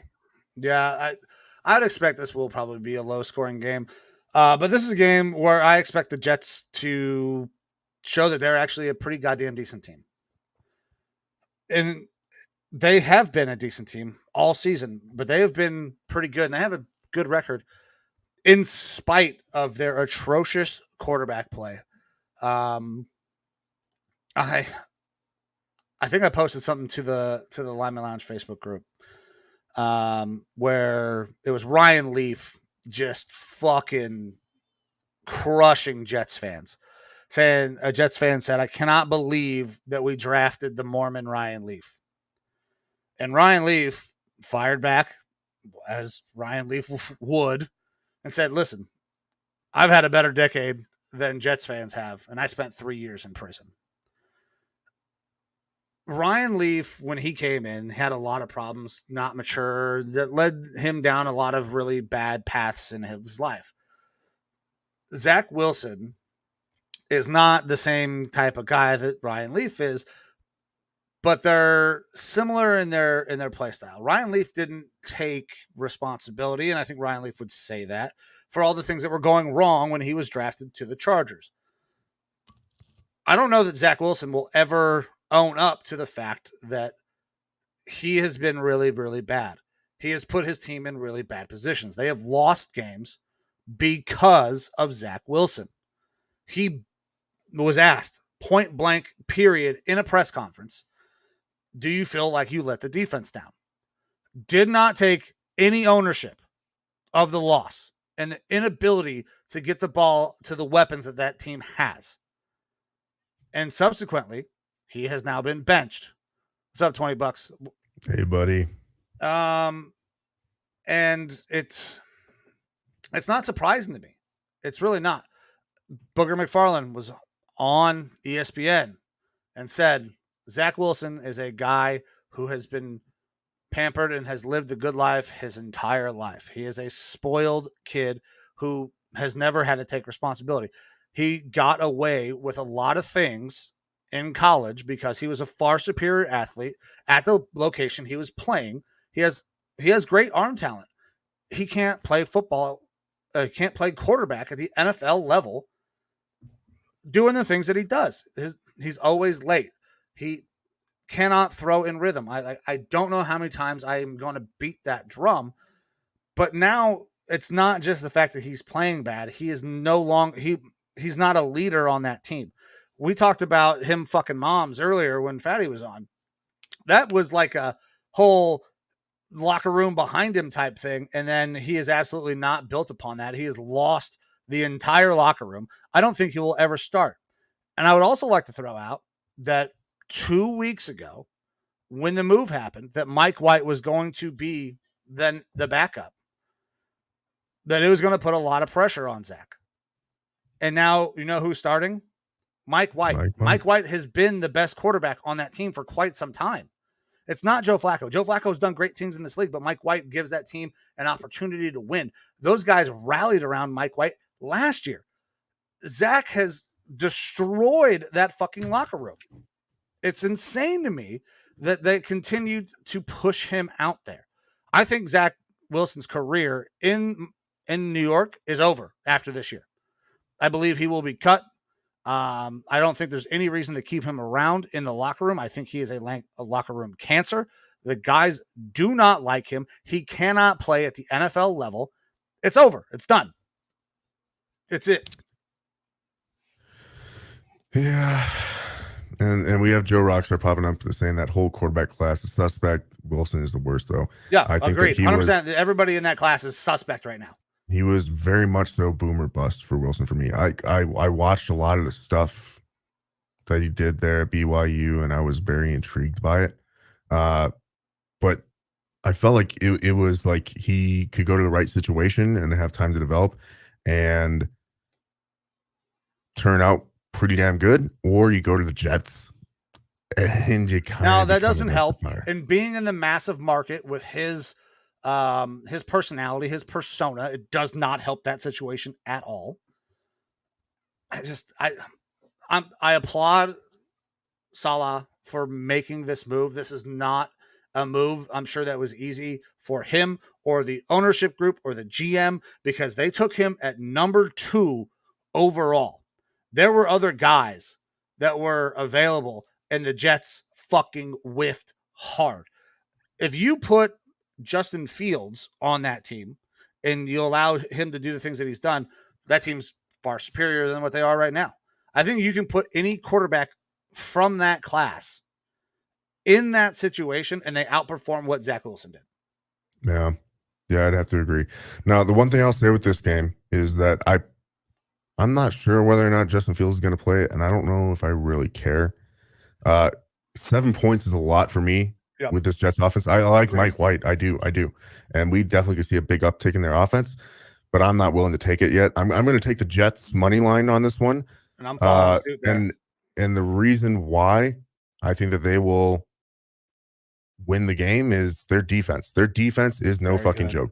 Robert Saleh has built a fucking solid defense there. And week in and week out, whoever they're playing, they still show up and they do really well. So to me, the Jets defense wins this game for New York. Plain and simple. Doesn't matter if Fields is playing or not. Agreed. I'm 100% right there, but I think we will see a big uptick in their offense. in general, a weak spot and the way talent. Okay, so I agree. Listen, the old NFL, they would draft a guy, they would sit him, and they'd groom him. It doesn't work that way anymore because the timetables have started to increase based on quarterback salaries. Plain and simple. Once a rookie, a quarterback who performs decently comes off that deal, he is now commanding at 30 at a minimum based on the way contracts are looking for quarterbacks.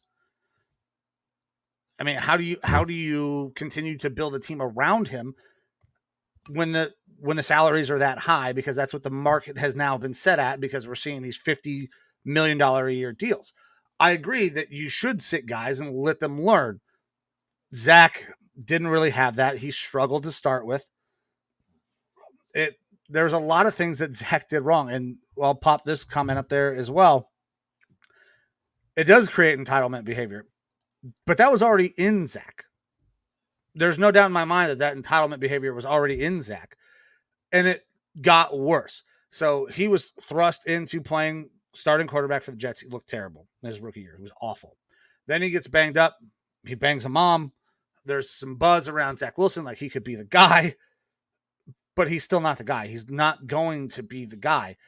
I don't even see Zach as a career backup. He is going to have a very hard downturn in his career in the NFL. And we talk about guys all the time, like, we want them to be leaders. One of the reasons that Baker failed so hard and the way things ended up was because Baker wasn't a good leader, and Zach Wilson is very much similar to that. He's worse, in my opinion. It's crazy to me that it happened this way. I'm not taking the points. The Jets are a better team. The defense is legit. They will get an uptick in Mike White. If that doesn't happen, I will be very surprised. And if Mike White struggles as well, I'll be looking for banging moms is tight. We all bang moms. It's all a good thing. I bang a mom too. Yeah.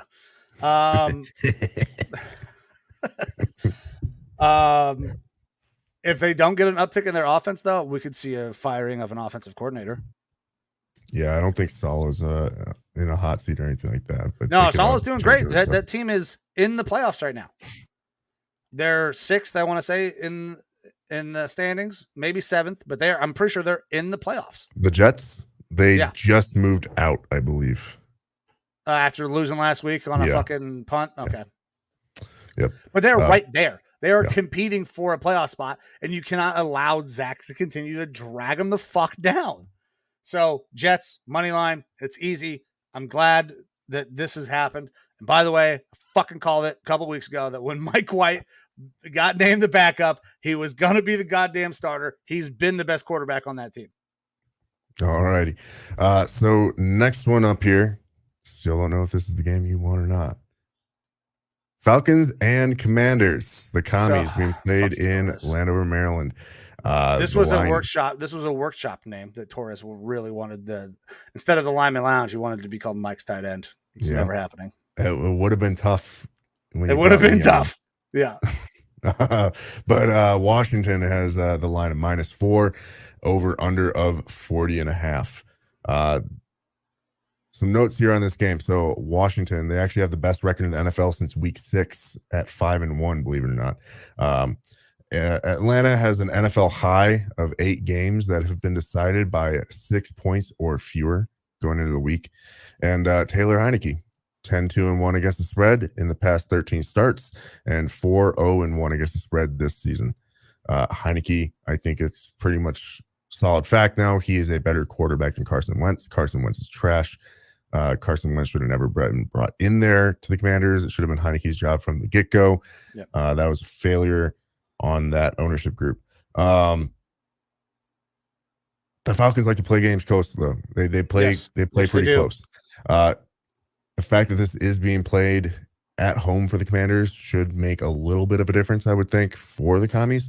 But this is a tough one for me to pick because I do think that this could be within a field goal. So I want to lay the points for Washington. I think Washington wins. I want to lay the points. But it feels like a 3-point game, right? It is a tough one, yeah. Because the Commanders aren't blowing anyone out, and the Falcons always tend to stay right there with the teams. So again, I am going to have to take money line Commanders on this one. Yeah, I want to lay the points as well, but all those things I just said about Zach Wilson, Heineke has not had a great year either. Statistically, him and Zach Wilson are right around the same thing. But one thing that Heineke does do is lead.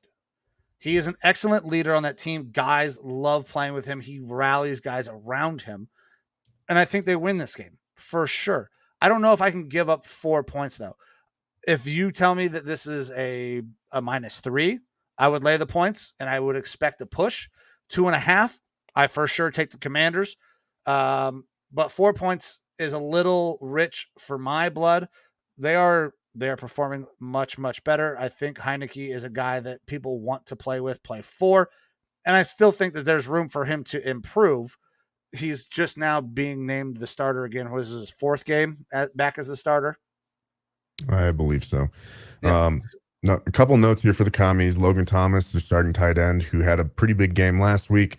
He's listed as questionable. Should be a game time decision for him. Chase Young was activated off the IR. He also is questionable as to whether or not he will play. He could bring a pretty big uptick to that defensive line and hopefully live up to that draft stock of where he was selected.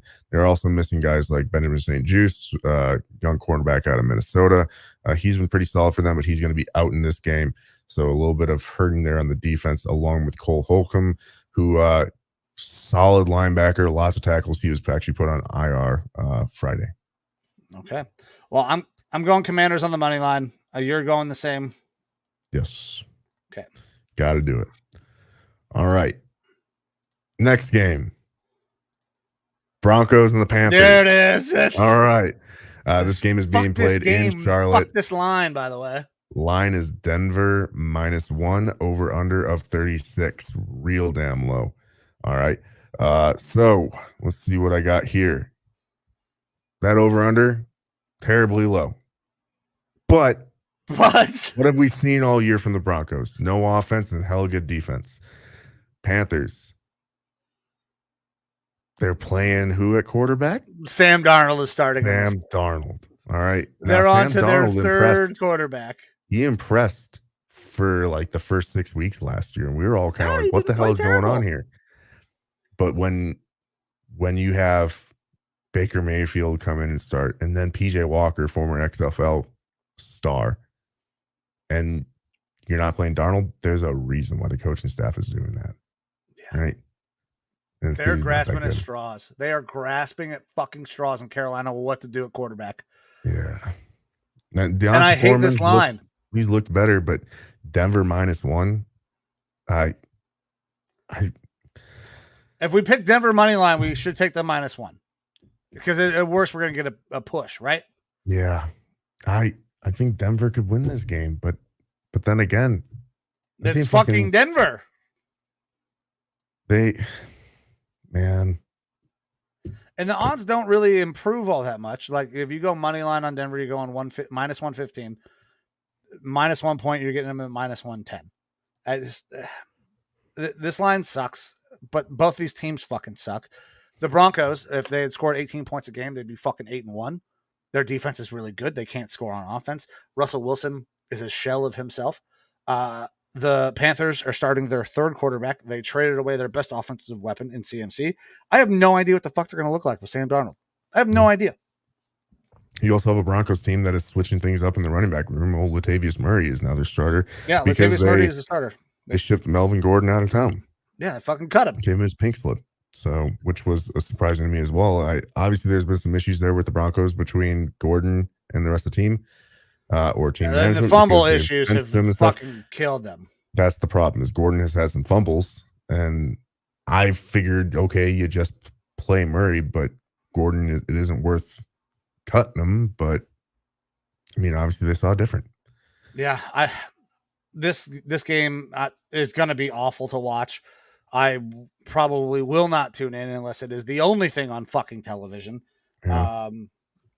But I'm going Broncos. I cannot get on the Panthers starting Sam Darnold, their third quarterback of the year, because they continue to grasp at straws. They have no idea what the fuck they're doing on offense.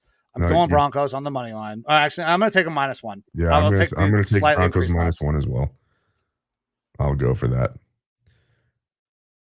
All right.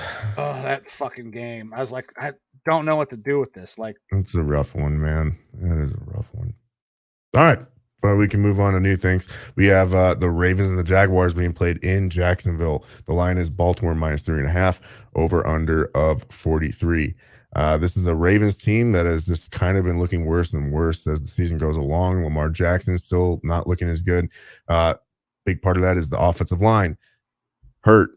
You've got your running back room hurt, your receiver room hurt, and now it is just Lamar out there. It's not looking great on offense. Now their defense is steadily getting better for sure. Not great, but better. And on the flip side, you have the Jaguars who really focusing on Etienne now as their main guy. mhm. All right. And that has been working out for them. Trevor Lawrence is starting to get better as well. This game, I think, could be a lot closer than people think it could be. The 3.5 is right around where I think that this game could be. And I think that the Jaguars actually have a decent chance of possibly stealing one here at home. I don't disagree with you. So Trevor Lawrence is starting to play like a guy that we expected to be a starter in this league. A lot of people are saying that he is the next coming. He is the Andrew Luck, the John Elway type of fucking prospect where he's just can't fucking miss. I was never that high. I think his freshman year at Clemson really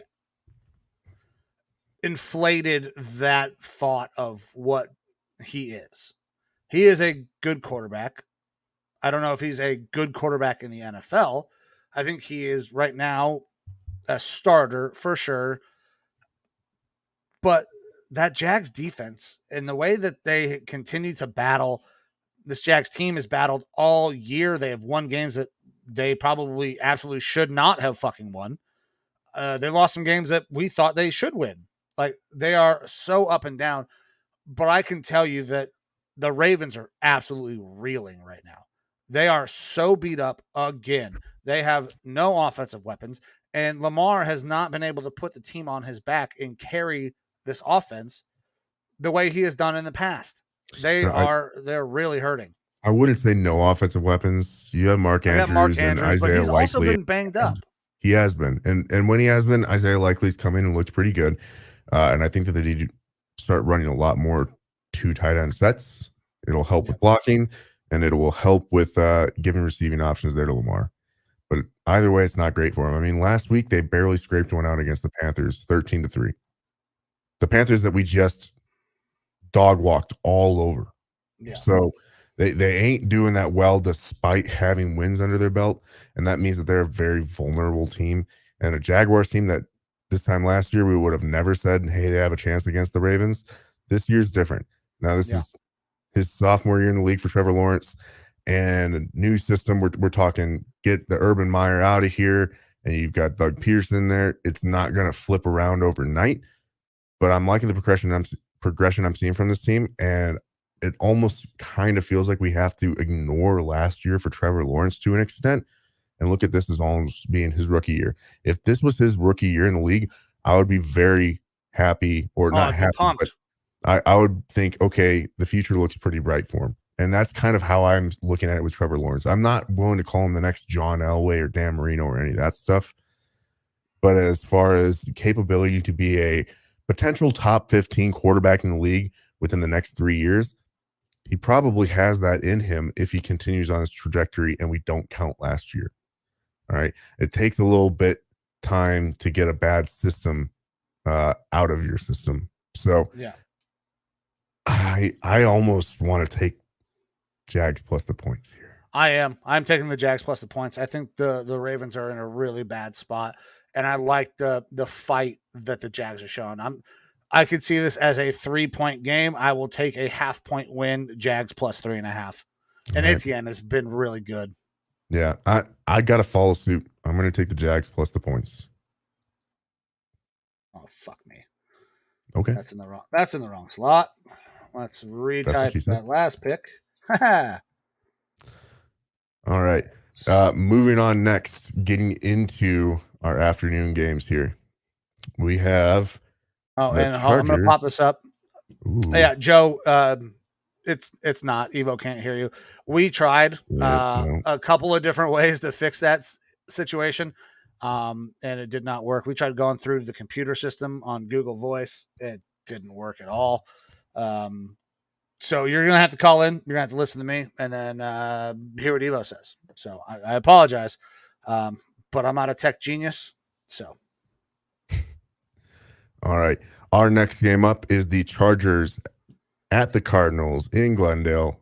The Chargers are favored -3 points, over under a 48.5. You have Mike Williams going to be out again, high ankle sprain, I believe. Yeah, I think that's correct. But you do have Keenan Allen, who played last week and looked okay despite being on a pitch count. He'll be back out there again. Eckler has continued to look solid. The situation with Kyler down there in the Cardinals, we kind of already went over that. It's pretty rough. But I personally think that Cliff Kingsbury at this point in the year would have already been fired if it wasn't for the fact that they extended him in the offseason. Yeah. I think he would have already been fired. And quite honestly, Steve Keim, the GM, very well could have been out by this time already. He's had some misses. Yeah. Like now, Simmons is a guy that I think everybody thought was going to be really good. So I can't blame him too much for that one. Like I thought he was going to be a baller and he has not panned out the way everybody thought. He's a tweener and they don't know where to play him. He's kind of starting to find his footing, but it's been a rough go for Cardinals fans. And I still am really on the it's not even the Call of Duty thing at this point. Whenever you have additional outside noise inside your locker room, it causes problems unless your team is really good culturally, right? Like if you have an excellent culture inside your locker room, you can work around other fucking outside noise. But they don't have a good culture and they're right in the middle of being on fucking Hard Knocks in season.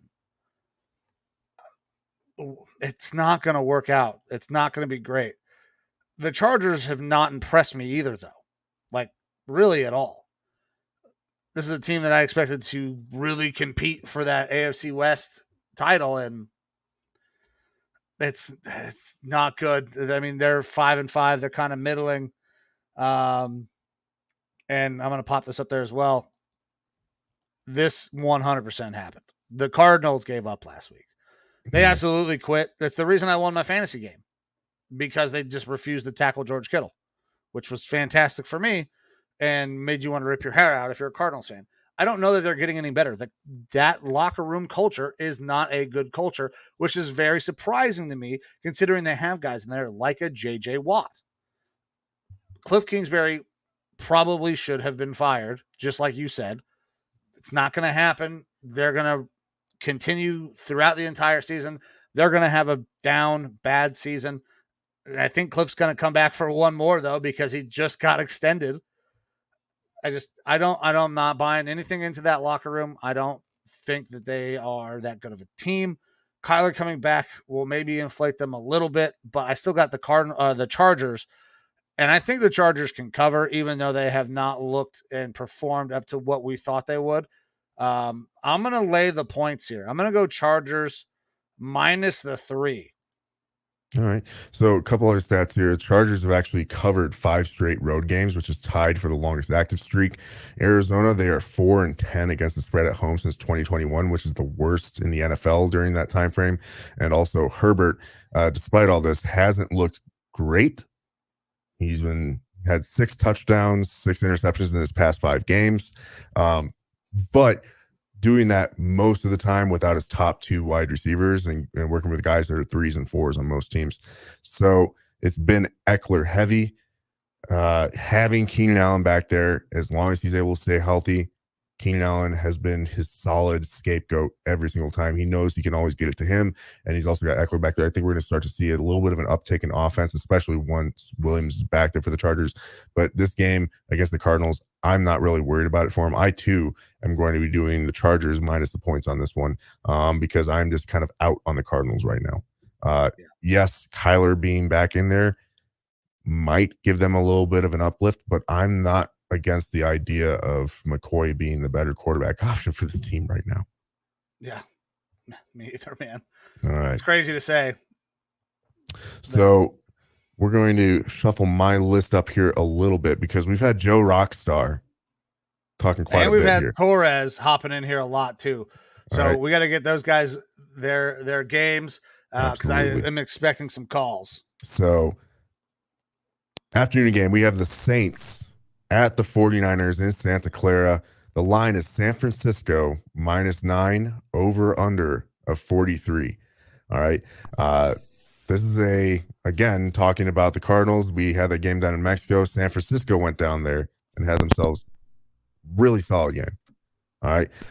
San Francisco with Christian McCaffrey starting is 3-0 this year, and they're averaging 30.3 points per game. All right. New Orleans, they're the only team without a road cover this entire season. And San Francisco, they're outscoring teams 54-0 in the second half during this 3-game win streak. So despite having some injuries on that defense, they are still playing very solid on the defense. And the offense is just working better with C-Mac in there. I mean, that Deebo Samuel's touchdown last week, phenomenal play. Had everyone fooled. They have so many is a little bit much. 9's a lot. 9 is a lot. The Saints are really good. They're really good on defense sometimes. It confuses me on how they have these massive lulls in what they're trying to do on defense. The 49ers are really good, and they're fucking so dynamic. They're hard to figure out because they have so many goddamn weapons. Yeah, so for me, I'm taking the 49ers to win this one. The 9 points is definitely doable. But if there's one strength on that Saints team, it is their defense. So strength on strength there. Andy Dalton, I feel like, is going to turn the ball over a couple more times. We're going to continue to see that happening. I almost want to lay the points, but again, it's just a little bit too large of a spread for me. And coming in here live, we have there he is. Look at this guy. To talk I can unplug the fucking phone now and not worry about a phone call. I like the merch, by the way. I was actually looking into getting us some merch myself. Oh, don't do that. I shut down the store, man. No. We're going to get our own merch. We're going to get some Lineman Lounge merch. Some guy at work bought a hat, and I had to freaking go dig it out, take it to him. Say hi. Oh, look at the puppy. This guy's ready for the game. Got the jersey on. He's a little bit early. All right, so hey, a couple things to talk about, Evo. Hey, we're coming up on December football here, right? Yeah. Are you looking at the road ahead here? It's starting to get a little clearer. I mean, are you talking about for my Vikings? I think for the Vikings and the Niners on a collision course. Yeah, very possible. I mean, the Vikings' magic number right now is 2. So I'm looking at it like this. The Vikings pretty much have the easiest road, looking at what you guys got left on the schedule. Well, I wouldn't say that. I mean, between the two of us, I'd have to look at your schedule, but we've got some pretty solid teams coming up here that we're going to be playing. So I wouldn't call it easy. Who do you call solid? The Giants, the Jets. We do play the Packers in Lambeau in December, which is always a tough one. Nah, who cares? The fucking Packers stink. They do stink. I'm counting on those being tough games for you, but I just feel like you guys are just steamrolling right now. So until they run into the Cowboys. Biggest ones for me are the Giants and the Jets. We play the Jets this coming weekend. The Lions, they have won several games recently here against teams that weren't really expecting. They played the Bills pretty tough, so Dan Campbell always puts out a scrappy team. And then the Colts, I mean, putting Matt Ryan back out there, I mean, we should win that one, but I mean, you just don't know what's going to happen with this Jeff Saturday-led team. So never know, right? I don't know. I was looking at it and I was like, well, we got a pretty easy road, but you guys got a good lead on us. But the Niners, this is a cool thing about the Niners. We've got 3 straight home games coming up. We've only got 2 road games left in the season. And that's Seattle, and what was the other one? Las Seattle's Vegas. going to be a tough one. You play at the Raiders. Yeah, that's the as last well. two. The rest are all home games that are winnable. Yep. I think Dolphins is going to be a real tough one next week for you. I think our toughest one's going to be this weekend, coming off of that Mexico high. It's like for me, I feel like it's a Super Bowl. You know, what do they call that? The Super Bowl hangover kind of thing. That was a big energy event and a short week. Yeah, that's true. And then you're coming in to play a team you expect to win.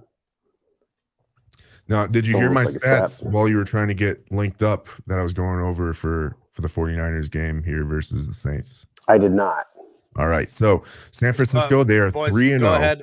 I have to. I'm gonna piss my pants. Go ahead. Oh boy, do it on stream. Episode 100. Yeah, just do it. You a little stream on stream? Yeah. What would you do if you were an astronaut? You'd have to sit there and just piss. Just take this more seriously. So San Francisco, they are 3-0 with Christian McCaffrey as their starter, averaging 30.3 points per game, which is pretty damn good clip. I want to say that's like second only to Kansas City. New Orleans, they're the only team without a road cover so far this season. And San Francisco, in the second half of this 3-game win streak, they've outscored the opposing teams 54-0. So yes, big game last week, having to travel all the way down there to Mexico City and get that game against the Cardinals. But I feel like at the end of the game, the Cardinals did give up. So it was an easier game for the 49ers. Not that they weren't going to win anyways. But that starts kind of that relaxation period of knowing, okay, we've done this. That I just don't like what the Saints are right now. On defense, they're okay, the Saints are. But Dalton is giving up turnovers. Your guys' defense has been absolutely solid.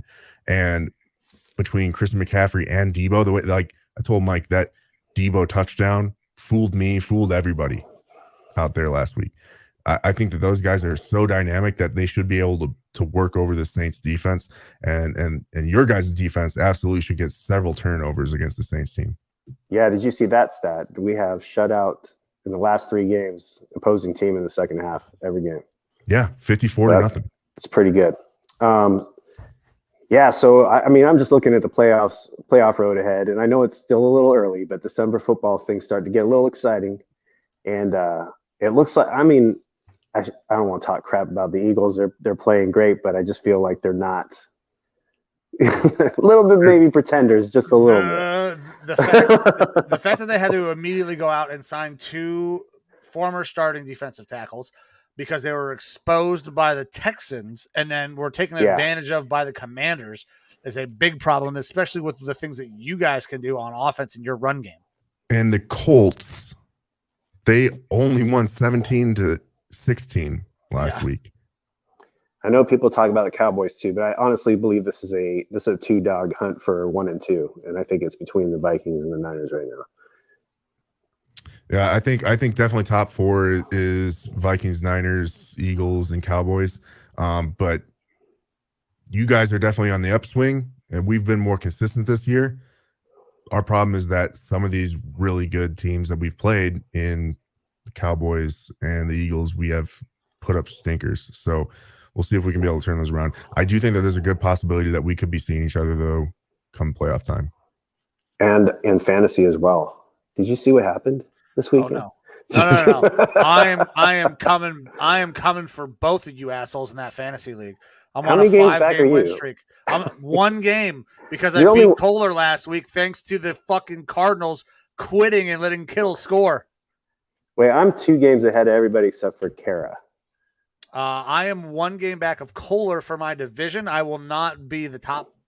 I will not be anywhere in the top There you seeds, go. but I'm going to win my fucking division. There you go. That's a good positive attitude. I got Kohler this week, so let's just beat up on Kohler. That's all I care let's go. about. Is that he beat loses. him this week, and because I'm going to beat Mike. Spicy Mike is going down for sure because his team name. I'll bring matches this his up team. because It's I've straight had trash. a bad past couple weeks in fantasy, despite I believe probably going to win this week. We'll see. But I have scored the most points in the league. I'm second. Also I am had the second most in the league in points points put scored. up against me. So It seems to I've be had the a way it tough always road. is. Yes, I've had a tough road. I'll But tell you, in this league, however the 49ers seem to do is how I end up doing. It's probably because I'm a homer and I got a bunch of Niners on the team. Well, I mean, right now it's probably not a bad thing to have a bunch of Niners on your team. At least the defensive side. But hey, guys, I appreciate you. It's getting a little late. I got to go. I appreciate you inviting me on, and it's always good to hear from you guys and hear your opinions on this stuff. Well, Yeah, thanks, Joe. We absolutely. appreciate you, man. It's good seeing you, Joe. Groot says, "Vamos Niners."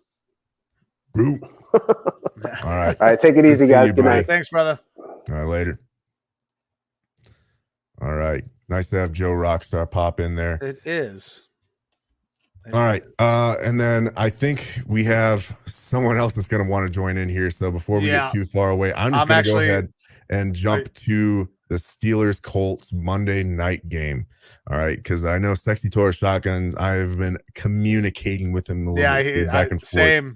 So we have the Steelers and the Colts being played in Indianapolis. The line is currently Indy -2.5, over under of 39. And I ain't got any great stats for this one. The Steelers have just been playing a little bit better, and the Colts have been playing better. I mean, the Colts versus the Eagles lost 17-16, but that was a damn close game.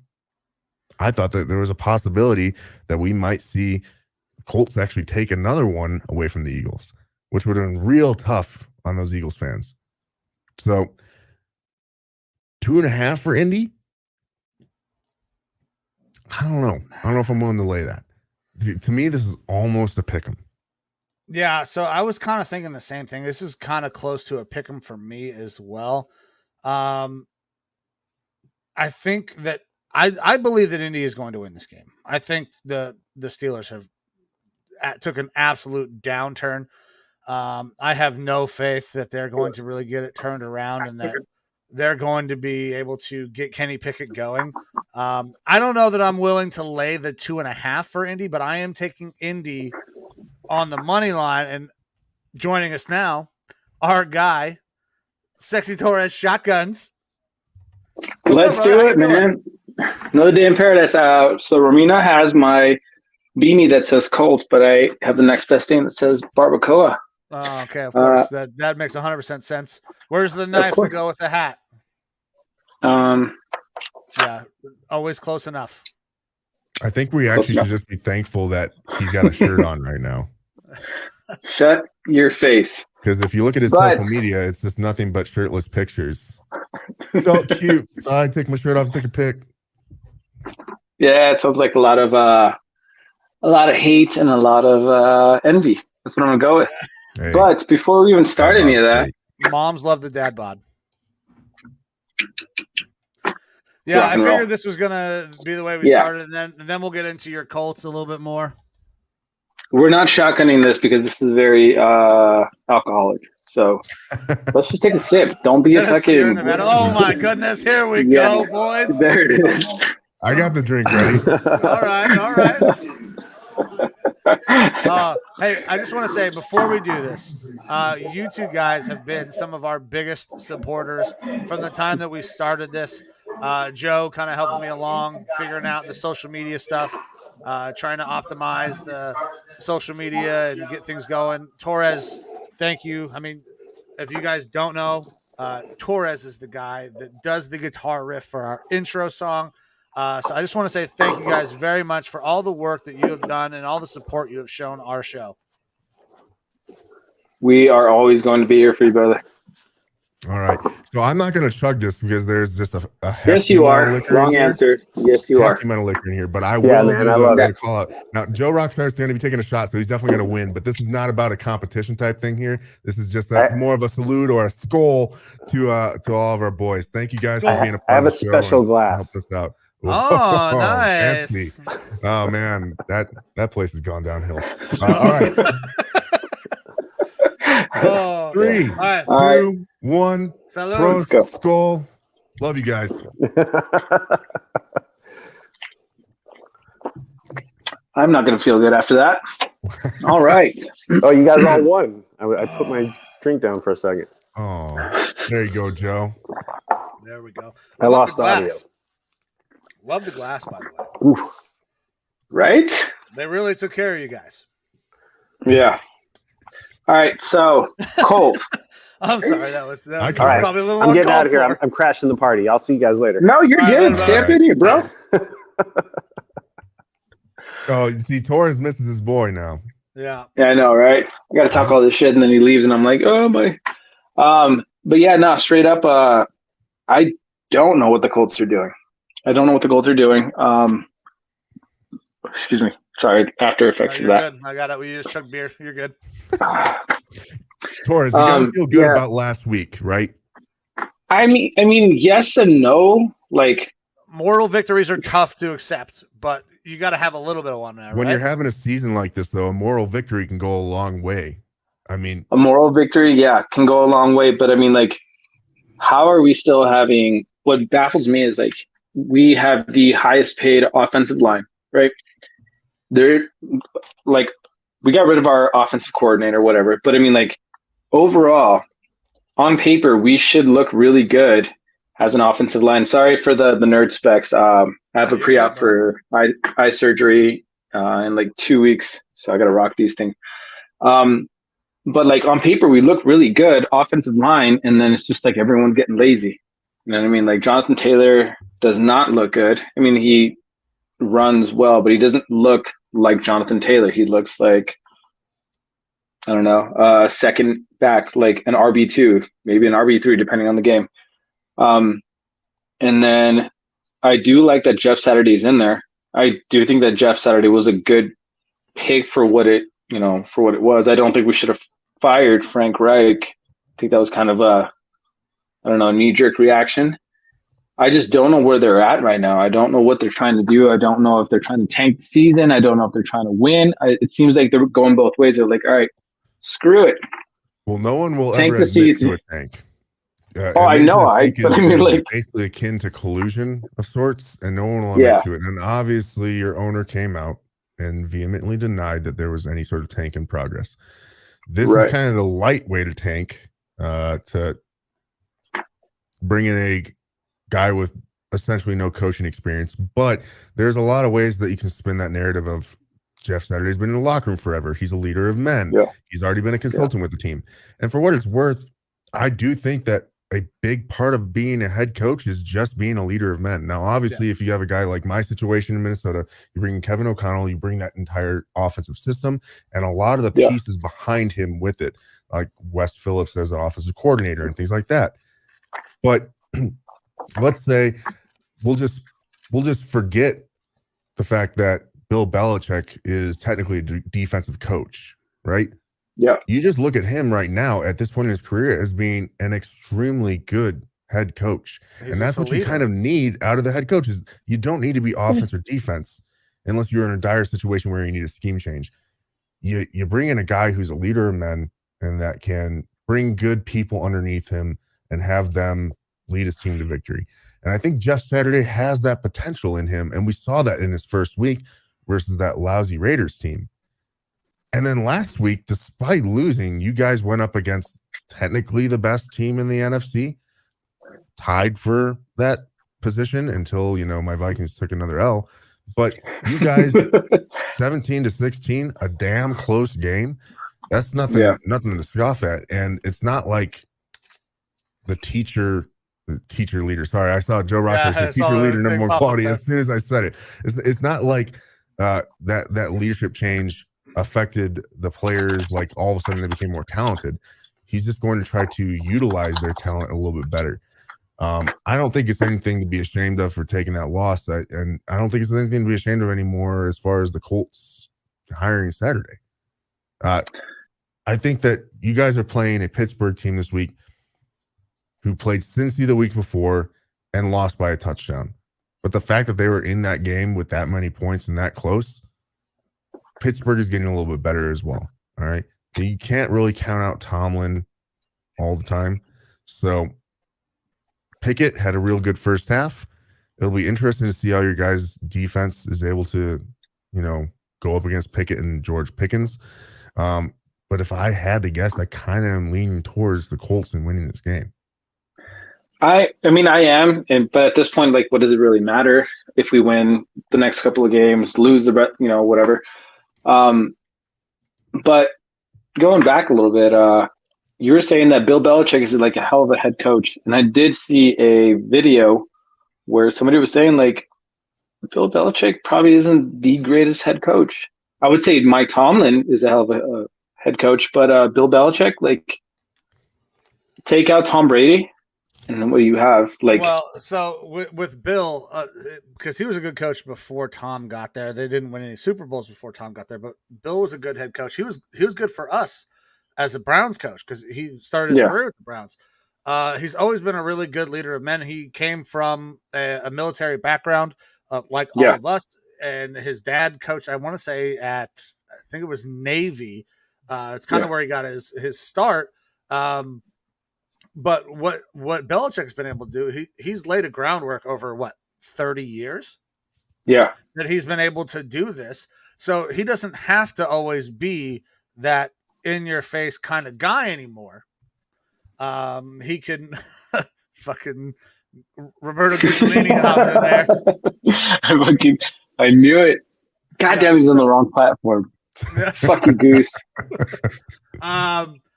So he doesn't have to be I can't fucking see you guys that much in depth and rah anymore. Now, Mike Tomlin is still one of those guys that really gets guys fired up, but I'm not going to take anything away from Belichick or Tomlin. I just think that the Colts are overall a better team, even though they're not playing up to the potential that we all expected. We thought Matt Ryan would come in and really help rejuvenate that offense, but it has regressed since he's come in. Dude. I don't think it's interesting. The offense regressed when Matt Ryan came in, and then they benched him, and he was hurt as well. And now he's come back in, and they've started to look a little bit better again. I honestly think that has to do with Saturday. But he was supposed to be like a game manager. You know what I mean? Like, it was supposed to be like an awesome offensive line, run the ball, and then throw like a good pass here and there, and then run the ball. And it's been like, hey, look how much money we spent on this guy. Let's show off what he can do. And the offensive line has not been there. And I'm just like, what the fuck is going on? Really has hampered that entire offense. I have no clue why. Well, you lost, was it your starting left tackle at the start of the year? You're talking Fisher? No, I believe your starting left tackle from previous seasons ended up retiring kind of out of the blue. Yeah. Yeah, so Costanzo left. Yeah, Costanzo left, and then Fisher was in his place, and then Fisher didn't do all that great. Well, Eric Fisher's a guy that was drafted early in the draft and then didn't pan out, and then kind of bounced around for a little bit, then found a foothold. But he's not the same level as Anthony Costanzo. And the only guy that you have on that offensive line that really stands out to me is, and I just forgot his name, fucking crazy asshole guard, right guard. Yeah, he's the best right guard in like the league right now. He's not. He's the second best, but he's the best. Fight me. I swear to God, I will buy a plane ticket and I will punch you in the face just to do that. You're actually supposed to come out and visit at some point, aren't you? I know. Yes. I know. Social media. Okay. But yeah, I know what you're talking about. Fuck. Quentin Nelson. Yeah, Quentin Nelson is great. You're welcome. But everybody else is really, really struggling, and it's hurt the entire offense as a whole. I think that it's getting lit in here now. I still like you guys in this game. I don't like you to cover the 2.5, but I do think you guys are good enough to win this game because I'm really not on the Steelers train.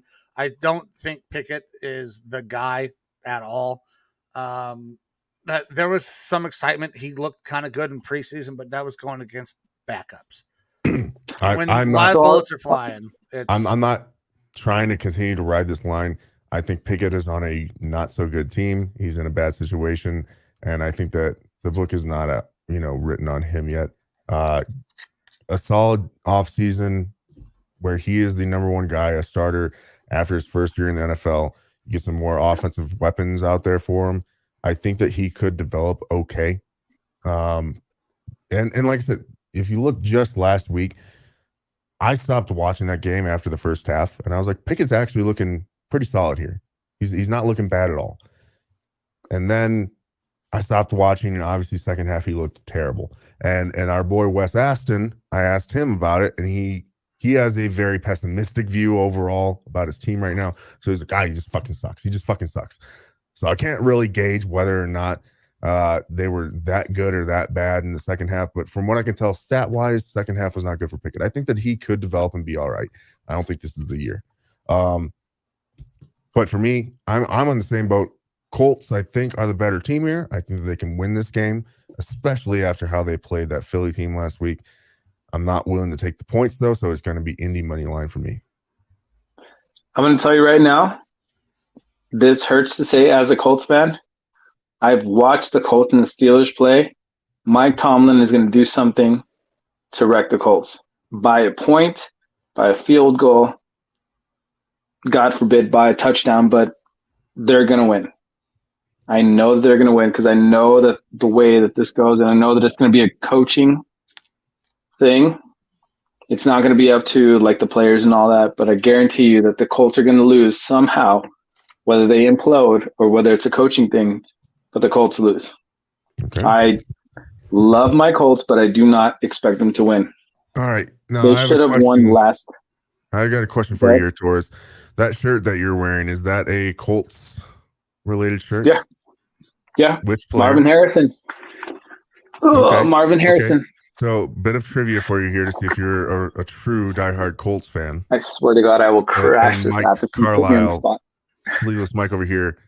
He doesn't know the question, but I know he already knows the answer. I do. Marvin and I know Harrison, the question's coming. His son plays for which collegiate football team currently? I don't know. I don't care. You son of a bitch. Not the Colts. He plays for the Ohio State University, and he will be the #1 wide receiver picked in this upcoming draft. Okay. Cool. He is an absolute fucking stallion out there.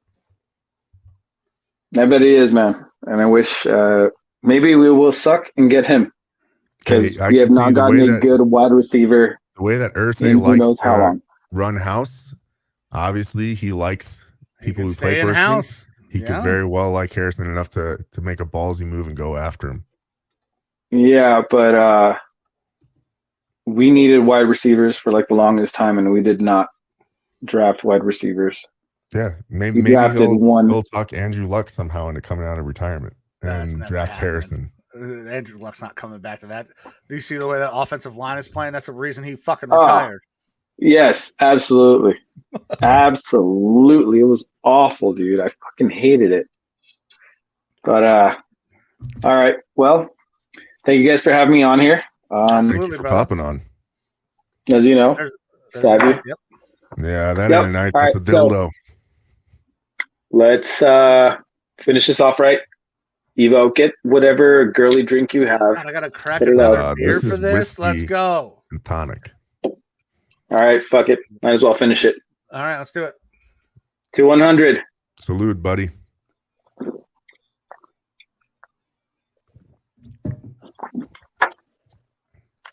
Mike, and you still lost. Jesus Christ. Can you do anything right? That's a whole new beer, dickhead.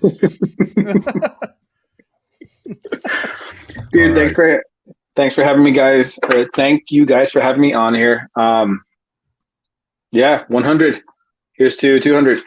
All Hey, right. thanks, Thank you brother. so much, buddy. You have a All good right, one. bud. Thank you. All right. All right. Goslin's out there. Roberta Mhm. Gussolini possibly at Where Torres is trying to Goose jump now? back in. There he goes. Wow. I believe they were going to be making a little run out to Bone Dry Tap House tonight. Ooh, very So they might nice. be watching us over at the bar. All right. So that was our Monday night game. We will finish up with the rest of our Sunday games here, though. Going back, we have the Raiders and the Seahawks being played in Seattle. The line is Seattle -4, over under of 47.5. What do you got, Mike? I feel so bad for Raiders fans. I really do. Like, Why? I They won. understand. No, but that one win does not change. They beat the Broncos. Yeah, exactly. They beat the Broncos. That changes nothing. They badly want to fire their coach, but they can't because they are cash poor. He has decimated what should have been a fantastic roster with his poor coaching. We see the same thing going on in Denver with Hackett. The Raiders they're grasping at straws, trying to figure out what the fuck they need to do. But the guy, I believe, who is still calling the plays as the head coach is putting them in terrible positions. I cannot see the Raiders just randomly like, hey, you know what? Now, all of a sudden, we know how to play football. Oh, God. That was. Oh, Lord have mercy. Yeah. Torres was making me drink a lot of alcohol. Seattle has been really good, surprisingly really good. Geno has been great compared to what we expected. And I doubted Geno early. I'm not going to continue to doubt Geno. I think he is playing really well and will continue to play well. And even if the Seahawks are down by anywhere between 17 and fucking 3 points, the Seahawks have a chance to come back because the Raiders cannot hold a lead to save their lives. The Raiders are bad. They have been bad. This is a slam dunk for me. I'm laying the points. I'm Seattle -4 hard. They win this by a touchdown. So some interesting things with this game. Weather could absolutely be a factor. We're looking at temperatures staying in the 40s or lower throughout the entire day, and roughly 50%, sometimes higher than 50%, sometimes lower, predicted precipitation. All right. So, and it is not snow that is being listed as rain. So that is definitely going to affect that game. And you have two teams that do have solid running games in Kenneth Walker for the Seahawks and Josh Jacobs for the Raiders. One thing to kind of pay attention to is that after this last win versus the Broncos, the Raiders quarterback, Derek Carr, didn't cry. So that's good for them, right? He didn't, completely babble like a baby in front of everyone. But more importantly than that is Davante Adams, their big offseason acquisition. He's had a really good 3-game run here. He's actually started to look more like the Davante that fantasy managers were expecting him to be and Raiders fans were expecting. So last week versus the Broncos, Davante puts up 7 receptions, 141 yards and 2 touchdowns. Versus the Colts the week before that, he has 9 receptions, 126 yards and a touchdown. And then versus the Jaguars, he had 10 receptions, 146 yards and 2 touchdowns. Those are the stat lines that you are expecting to see from Davante Adams. And if that continues, which it could be more difficult here with it being a weather game, then again, Davante does know how to catch balls out in bad weather from playing in Green Bay, and probably swatting off all the fat chicks. Davante's been playing better. I think that he can still look good in this game. I do not like this Raiders team, though, for all the reasons that we discussed this entire year. Primarily the coaching issues up there. For whatever reason, they have a very talented team that is not clicking. The Seahawks have a team of Jags. Yeah. And they are clicking.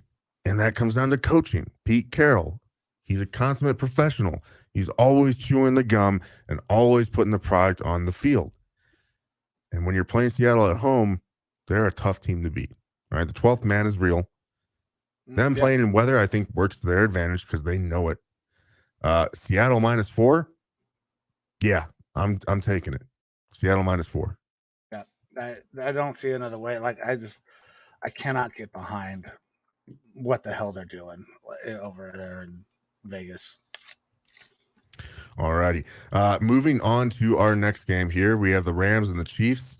This game is being played in Arrowhead. Kansas City line, -15.5. Is this the biggest line that we've seen all year, possibly? Yeah, I believe it is. We might have seen a 17, but if we did, I don't remember when it was. 15.5 is awesome. Either way, this is nuts. And I don't think the Rams can cover that. I'm not taking it, but I don't think they can do that. Over under of 42. So this is the first meeting of these two teams since 2018.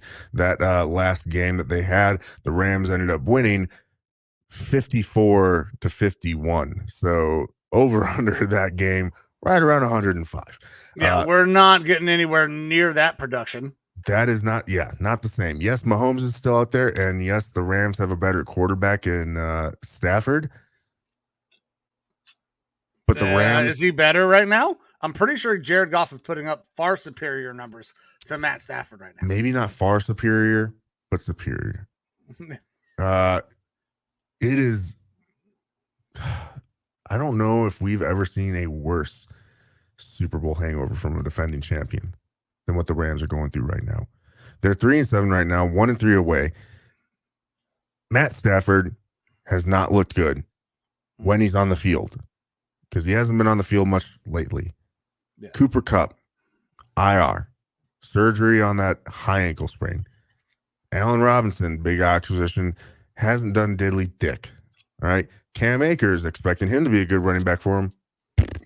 Shit. Yep. All right. Yep. I know. Rams, Darrell Henderson. Cut. Seems like an okay back. Cut him. Made no sense to me. Contract was coming due. This is the last year of his contract. I'd still run him for the rest of this year. Run him for the rest of this year. I know that you talked about Melvin Gordon possibly going there. I don't care. Run him for the rest of this year. He's better than Melvin Gordon this year. It doesn't make sense to me what they're doing there. But then you look at their defense. They got Aaron Donald. They got Jalen Ramsey. They got these guys. They still look like shit too. Jalen Ramsey is not the Jalen Ramsey of the past several years. He's not looking good. That's why this line is minus 15.5 for the Chiefs. The Chiefs, despite not having like a true number one wide receiver out there, I mean, Kelsey's their number one wide receiver. Yes, tight 100%. end. They're looking pretty damn good constantly. They're playing a different brand of football than we've seen from the Chiefs in the past because they have a different receiving core without Tyreek there. Pat Mahomes elevates everybody around him. Like we have talked about a Tom Brady, like we have talked about an Aaron Rodgers. He elevates everybody around. You cannot tell me that Aaron didn't elevate 2s and 3s to looking way better than what they were. He ain't elevating shit this year. Not this year, no. But in his past, he has elevated all the people around him. That's exactly what Pat Mahomes does. He elevates the play of everybody around him. And Stafford has always kind of been the product of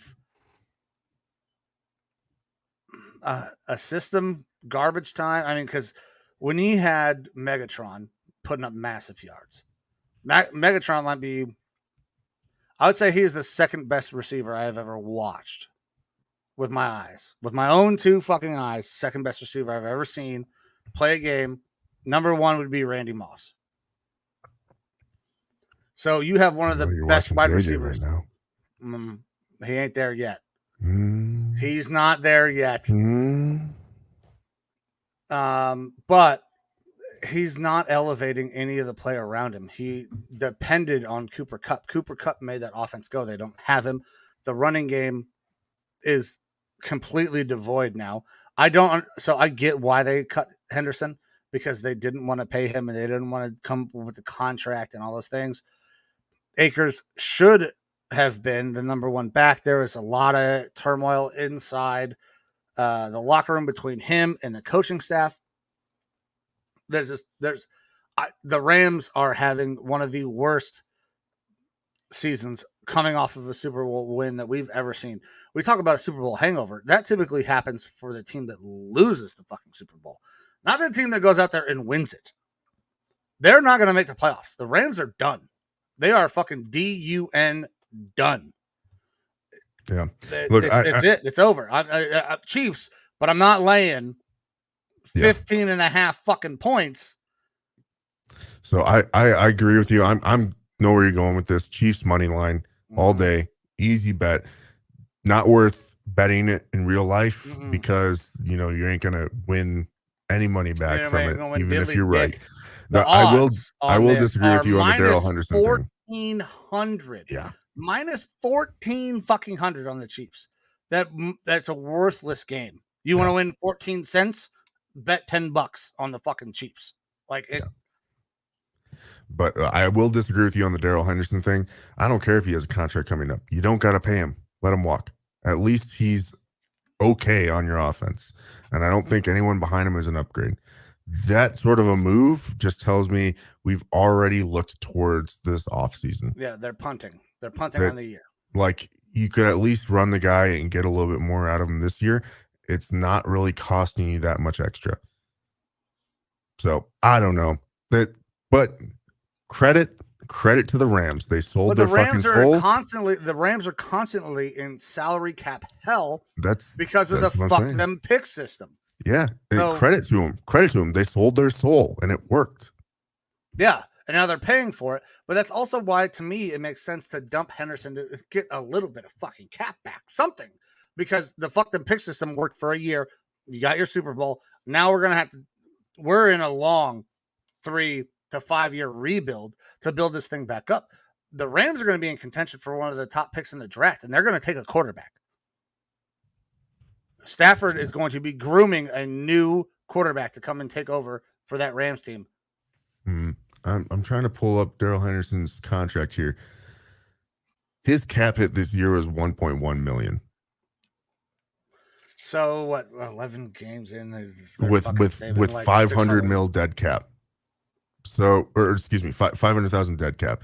They didn't really save that much. No, they didn't really save much. I don't know. And you know what? Okay, he was with that, I don't understand. Real quick picked up by the Jags. So yeah, I mean he's going to find a landing spot somewhere for sure. Like it did. Yeah. I thought the cap was. I thought they were going to get something different out of that because 500 dead cap with 1.1. He's already done over half the season. You're basically paying dead cap now. I don't understand. So that doesn't make any sense to me. Yeah, I didn't get it. But whatever. The Rams are done this year. You can put the shovel away. They've already been buried. It's over. Yeah. Both of us, Chiefs money line. Yeah. Easy pick. Don't bet this fucking game. Don't fucking bet the game. All right.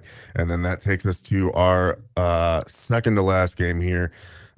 We have the Green Bay Packers, the 4-7 Packers, heading to Philadelphia to take on the 9-1 Philadelphia Eagles. The line is Philadelphia minus 6.5, over under of 46. 6.5 is not enough. All right, mega boner alert here. All right, fucking figured that was there's not enough. 6.5 is not enough. I don't give a shit what is going on, where this game is being played, and it's not being played in Lambeau. The fucking Eagles are way better. They're way better than the Packers. This is a legacy bias that this is so fucking close. Yeah. The Aaron Rodgers of old is not there anymore. Well, I'll give you some stats here. Old is not there anymore. I'll give you some stats here of the Aaron Rodgers of old. Aaron Rodgers is 3-0 all time on the road versus Philly. Also, Green Bay is 12-3 against the spread as an underdog with LaFleur as their head coach. Yeah, they've had good runs in the past. That's the past. This is the present. This is a legacy bias. The Packers are bad. This is a legacy bias. 6.5 is nowhere near enough. I was expecting 9, if not more. I'm taking Philly and I'm laying the fucking points. They win this by a touchdown, and I have no qualms about doing it. Now, my only worry is the fact that Aaron does tend to play primetime games pretty close. That's my only real worry here, because we saw Ndamukong Suh and Linval Josie come in and both immediately start making impacts. And that was less than a week for them to get ready. They played so much more than I was expecting them to as guys that got signed off the street. Yeah. They already started to make an impact. Now they've got time to get the system under their belt a little bit more. They're going to make an even bigger impact. All right. Philly's offense can easily take advantage of this crappy Packers defense the way they've been playing. And then when you look at the Packers offense, what do they try to do? They try to run the ball. They can run the ball okay, and that's Philly's weakness. But it's not going to be enough, especially with Philly bringing in new guys that are there to fill in that weakness. And Philly's only got one person on their injury report as of right now. Yeah, I don't even remember who it is because I'm not really worried about it. That means their big nose tackle that they drafted out of Georgia, he can play too. He'll be out there. And that's the big guy in their run game. Mm-hmm. In addition to Linval Joseph and Ndamukong Suh. So the run game for the Packers, they'll probably get some there, sure. But everyone knows what's going to happen when Aaron tries to throw the ball. He's either going to try to throw a deep ball to Watkins, and that's been successful the past 2 weeks, or he's going to try to hit Lazard on little short crossers. I'm pretty sure the Philly defense can defend against that, no problem. Yeah. Darius Slay is one of the best cornerbacks in the game, and he's showing it again. He's been fantastic for that Eagles defense. Yeah. Now, last time Philly played at home, they got embarrassed. Commanders went in there and embarrassed them, and they ain't going to let that happen again. Nope. So, yeah, I want to just take the Eagles money line because it's easy there. Like I said, primetime games seem to matter, but I can't fucking do it. The Packers are so bad. I got to take Philly minus the points. Yeah, I mean, the bet's way better. I mean, you go money line on Philly, you're getting minus 305. You lay the points minus 6.5, which I easily think they can win by a touchdown. You're getting the 110. Makes it so easy. Like if this were a higher spread, if this were 9 where I thought it would be, I would probably go Eagles money line. 6.5 easy. And I love it. We're starting to see so much more out there on social media. Top 4, top 5, top 6 landing spots for Aaron Rodgers. I think that is just a whole bunch of bullshit. That's the thing, is the team can't afford to trade him with the contract that they just gave him. No. Can't afford to trade him. The best you could get for Aaron Rodgers right now with that contract, I think, would be a third. Oh no, teams will take him. That's not a problem. They'll give up good draft compensation. The dead cap though is going to be $50 million. Packers cannot afford to trade him. He is so locked in there for the Packers that they will be looking at 2 to 3 years of extremely diminished cap room. So how long before we start seeing Jordan Love out there is really the question for me. So Aaron's got the broken thumb, apparently, right? This is his last week. Aaron's thumb becomes a problem after this week. We start seeing Jordan Love. All right. And the Packers after this, so they got Philly this week, the Bears, Rams, Dolphins, Vikings, and Lions. So really not that terrible of a schedule. Bears and Rams, they couldn't beat. Vikings and Dolphins are going to be they can't beat tough those games teams for them, and they're probably going to take the L this week. So, boy, oh boy, we're looking at they are 4-7 right now, and 6-11. I think that maybe at best they have 3 more wins in them. Yeah, 6-11, 7-10. That's where they are. That they're not good. This is easy. Fucking slam dunk. Give me the Eagles. Yeah, got to take it. All right, and then we'll go back in time to a game that we already kind of referenced once. Your Cleveland Browns are playing at home versus the Tampa Bay Buccaneers. The line is Tampa Bay -3, over under of 42. So the Browns are bad. But it's not the entire Browns that are bad. The Browns defense is bad. The offense has actually been really good. I will caveat that. The Browns have been really good in the first half, especially on first drives. They are one of the best teams in the NFL on first drives when they're going on script. As soon as they come off script is when things start to get a little shaky. Nick Chubb had a tough week last week, but they were going against the Bills. And the Bills knew exactly how the fucking Browns were going to try to beat them, and they were going to run the ball. They shut down the run. Nick Chubb had one of his worst games as a professional last week. I mean, that shit's going to happen every once in a while. Am I off of Nick Chubb? Nope. Still think he's the best back in the league. But when you can hone in on one thing, that makes it difficult for your offense. Jacoby has played really well. He has played at starter level, top 15 starter level for this year. But we can't stop a soul. We cannot stop a soul. Do you think if you guys go out here and get a 10-point or more win against the Buccaneers, do you think there's any chance that Deshaun Watson does not start the next game and they keep Brissett in there? Nope. Deshaun will absolutely 100% start in Houston. The NFL almost guaranteed it. That it's going to happen. Deshaun is going to start. Okay. There's no doubt in my mind. This is what the Browns organization has been waiting for. They fucking saddled their horse and they're going to ride it for the rest of the season to see what they can do. What's going to happen, though, is if the Browns team performs as poorly as they have so far with Deshaun at quarterback, there's going to be a lot of conversations about legitimately getting rid of Kevin Stefanski. And that stinks. I like Stefanski. The offense has not been the problem. Stefanski's the play caller.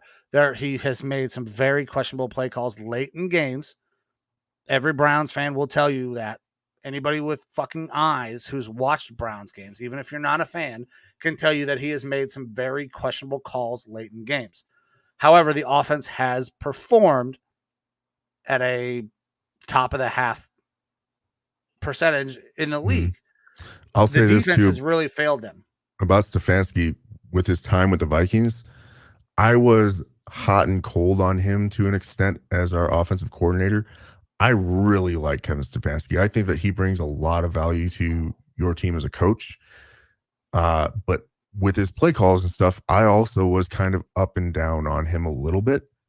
I think that the position that he's in as the head coach, I almost want to see another good, competent offensive coordinator in there where he lays that person in as the person calling plays, install Stefanski's playbook. And then, yes, Stefanski has, an overruling authority if he wants to on certain things. But I like Stefanski as the man, as the leader, and I like all the experience that he has as a coach. But the play calling stuff, I'll tell you this, I continually am blown away by how well Kevin O'Connell does with the Vikings. This is the first good offensive coordinator job that I've seen in Minnesota in like a decade. And it is very weird for me to see. And when I compare that, looking back at what I saw from Stefanski, I saw a lot of the same sort of stuff that I'd seen with other Vikings offensive coordinators because we just rolled through them and none of them ever really took. And it was like, hey, you're going to have a couple string of really good calls and then a couple head scratchers. And that's what worries me with the Stefanski there. Yeah, it's tough. Like, I like Stefanski. I want him to stay. And I think if we perform decently down the stretch, he will stay. But if Deshaun comes in and lays an egg because he's been off for 2 years, there's a very real possibility Coach Stefanski will not be back. I know one person who almost certainly will not be back, and that is our defensive coordinator. It's unbelievable to me that you can have a Myles Garrett, a Jadeveon Clowney, a Joke, a Denzel Ward, like all these guys that they played at Pro Bowl levels in multiple times in their career, and we don't see any of that. Now, Myles has had a good year, but it's a little bit of a down year compared to last year. Denzel has had a down year. The entire secondary has had a down year. We have a ton of mercs on this team. We have guys playing on 1-year contracts who are out there to prove that they can make plays and they're going to get paid. Well, they're constantly out of position because they're hunting for their money. This was something that the front office decided to do. They thought would be good. Let these guys play on a 1-year contract. It's a 2-year contract, but no money guaranteed in the second year, which is essentially in today's NFL a fucking 1-year contract. There's a lot of mercs on this team who are out hunting for stats and hunting for themselves, and they're not playing good team defense. Saying all of those negative things about the Browns, I think that we have a chance to win this game because I don't think the Bucs are very good. Am I willing to take my Browns on the money line and go with a flyer here and say that they are going to pull this out of their ass somehow and we're going to figure out a way to stop the run and not give up late chunk plays? No. Am I willing to take the Browns plus 3 points? Yes, I am. And that's what I'm going to do. I think that there is a chance that we could have that great outlier game where everything fucking comes together and everybody's on the same page like we saw against the Bengals, and we can keep this close, possibly win it. I can't pick them to win because I have seen just the epic collapses week after week, or just a complete failure to show up. I'm going to take the Browns, and I'm going to take them plus the 3 because I do not think that the Bucs are really all that good. I think having Leonard Fournette out causes a little bit of a hiccup. Anybody can run on the Browns. We've seen it all year, but it makes me a little more comfortable with Fournette not being there, that we can keep this thing close. All right. Well, I was also going to take the Browns plus the points, but I'm just going to change that up. I'm taking the Browns money line. I actually think that I feel like in my cojones, this is like 70 to 80% chance that you guys win this game. I do not like the way the Bucs have been playing this year. I think with Fournette being out, that makes an even bigger difference. Kind of to counter that argument, Tom Brady has an 84% win percentage and a 67% cover percentage in his career when he has 8 or more days of rest, which is currently that situation. As I already brought up earlier, Brissett has the 5th best pass rating since week 7. He has been managing that offense pretty damn well. The Bucs also, they have lost their last 2 road games, each as a 9+ point favorite. They lost to the Pittsburgh Steelers and the Carolina Panthers. I think that you guys are better than the Carolina Panthers and the Pittsburgh Steelers. You guys are playing at home. You are playing in some elements that is going to benefit your run game, less pressure on Jacoby, whereas the run game for the Buccaneers is going to be hurting because Fournette's not there. And Tom Brady, I mean, they've got good receiving options, but if the run or pass game is going to struggle at all, you got to lean on the run game, and the run game is with the Browns. So I'm going to go ahead and take the Browns money line. I feel confident enough in them winning this game. I felt pretty good about it coming in, and I was just going to take the points because I wanted to. But one of us got to be confident for your team. Yeah. Not that you're not, but I feel pretty good about this one. I'm going to go ahead, and maybe I'll hate myself later for it, but Browns money line. All right. Well, I'm glad somebody did it. Jared was way down on the Browns this week. Yeah. Yep. All right. Well, that's it for our slate of games this week, Mike. That is it, man. And that is about it for episode number 100 of the Lineman Lounge. Yeah, this was a long episode, pushing 3 hours right now. It was great. A lot of guests, I mean, Jared was great. So Roach, we did not get him in.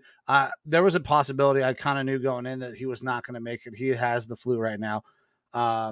We will get him on at another point. But thank you to everybody that did pop in the comments. We got Vu, Joe Rockstar, Roberto Gussolini, Torres, Mama Carlisle popped in very early saying, a lot of things. Jared joining the show. We had Torres on. We had Joe Rockstar on. It was fantastic. I cannot thank you guys enough. Oh, also Faith Boyer. Shout out to you hopping in early. Appreciate you. And if you're a Facebook user, sorry, I don't know who you are. I can't give you a shout out and say thank you. We've been doing this for a while now, man. And I feel like we're getting better. We're really kind of coming into our own. We have our own unique brand, and we would not be able to do all the irreverent shit that we do on this show without the people supporting us. So thank you guys very, very much. It means the world to me and Evo. We're going to keep going. It doesn't stop at 100. I think we got at least another 100 shows in us, especially if we start, if we continue this incremental, progression where we've been going. You got anything you want to say to the people before we get out of here? No, just very thankful for all the support that we've had. I know a lot of it has been local people close to us, and that's phenomenal. We want to grow the brand and get out there to everyone else that might not know us personally. And so all the help that people have been giving us as far as sharing when our streams are going on, interacting with us, helping us with the different algorithms that we're a part of and whatnot, and getting us out there to a larger audience base has been phenomenal. To make the episode 100, you know, it is a pretty big milestone, but we're just going to look at it as one rung on the ladder, and we're going to keep on climbing, baby. So thank you everyone for watching the Lineman Lounge, seeing us through to episode 100.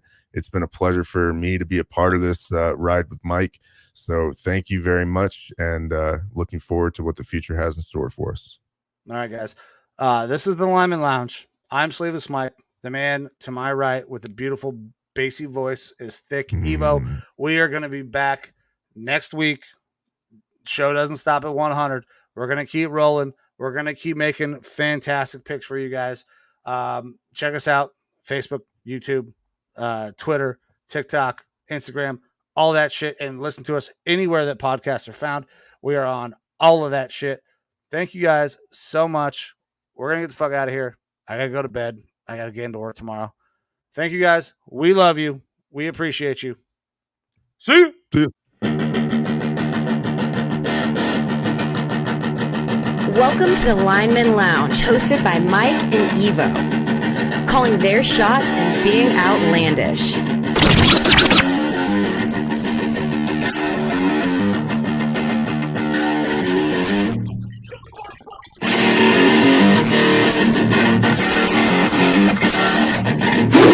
Breaking news from the Lineman Lounge. My fantasy football team just took a huge fucking hit. And that also makes it even more likely that the Raiders are going to beat the Ravens on Monday night. Le'Veon Bell is about to be your starter. Latavius Murray is going to go there as well. Jesus, fuck my ass. Get ready for the thickest podcast in the game. Coming to you from Hangar 6, where sleeves are optional.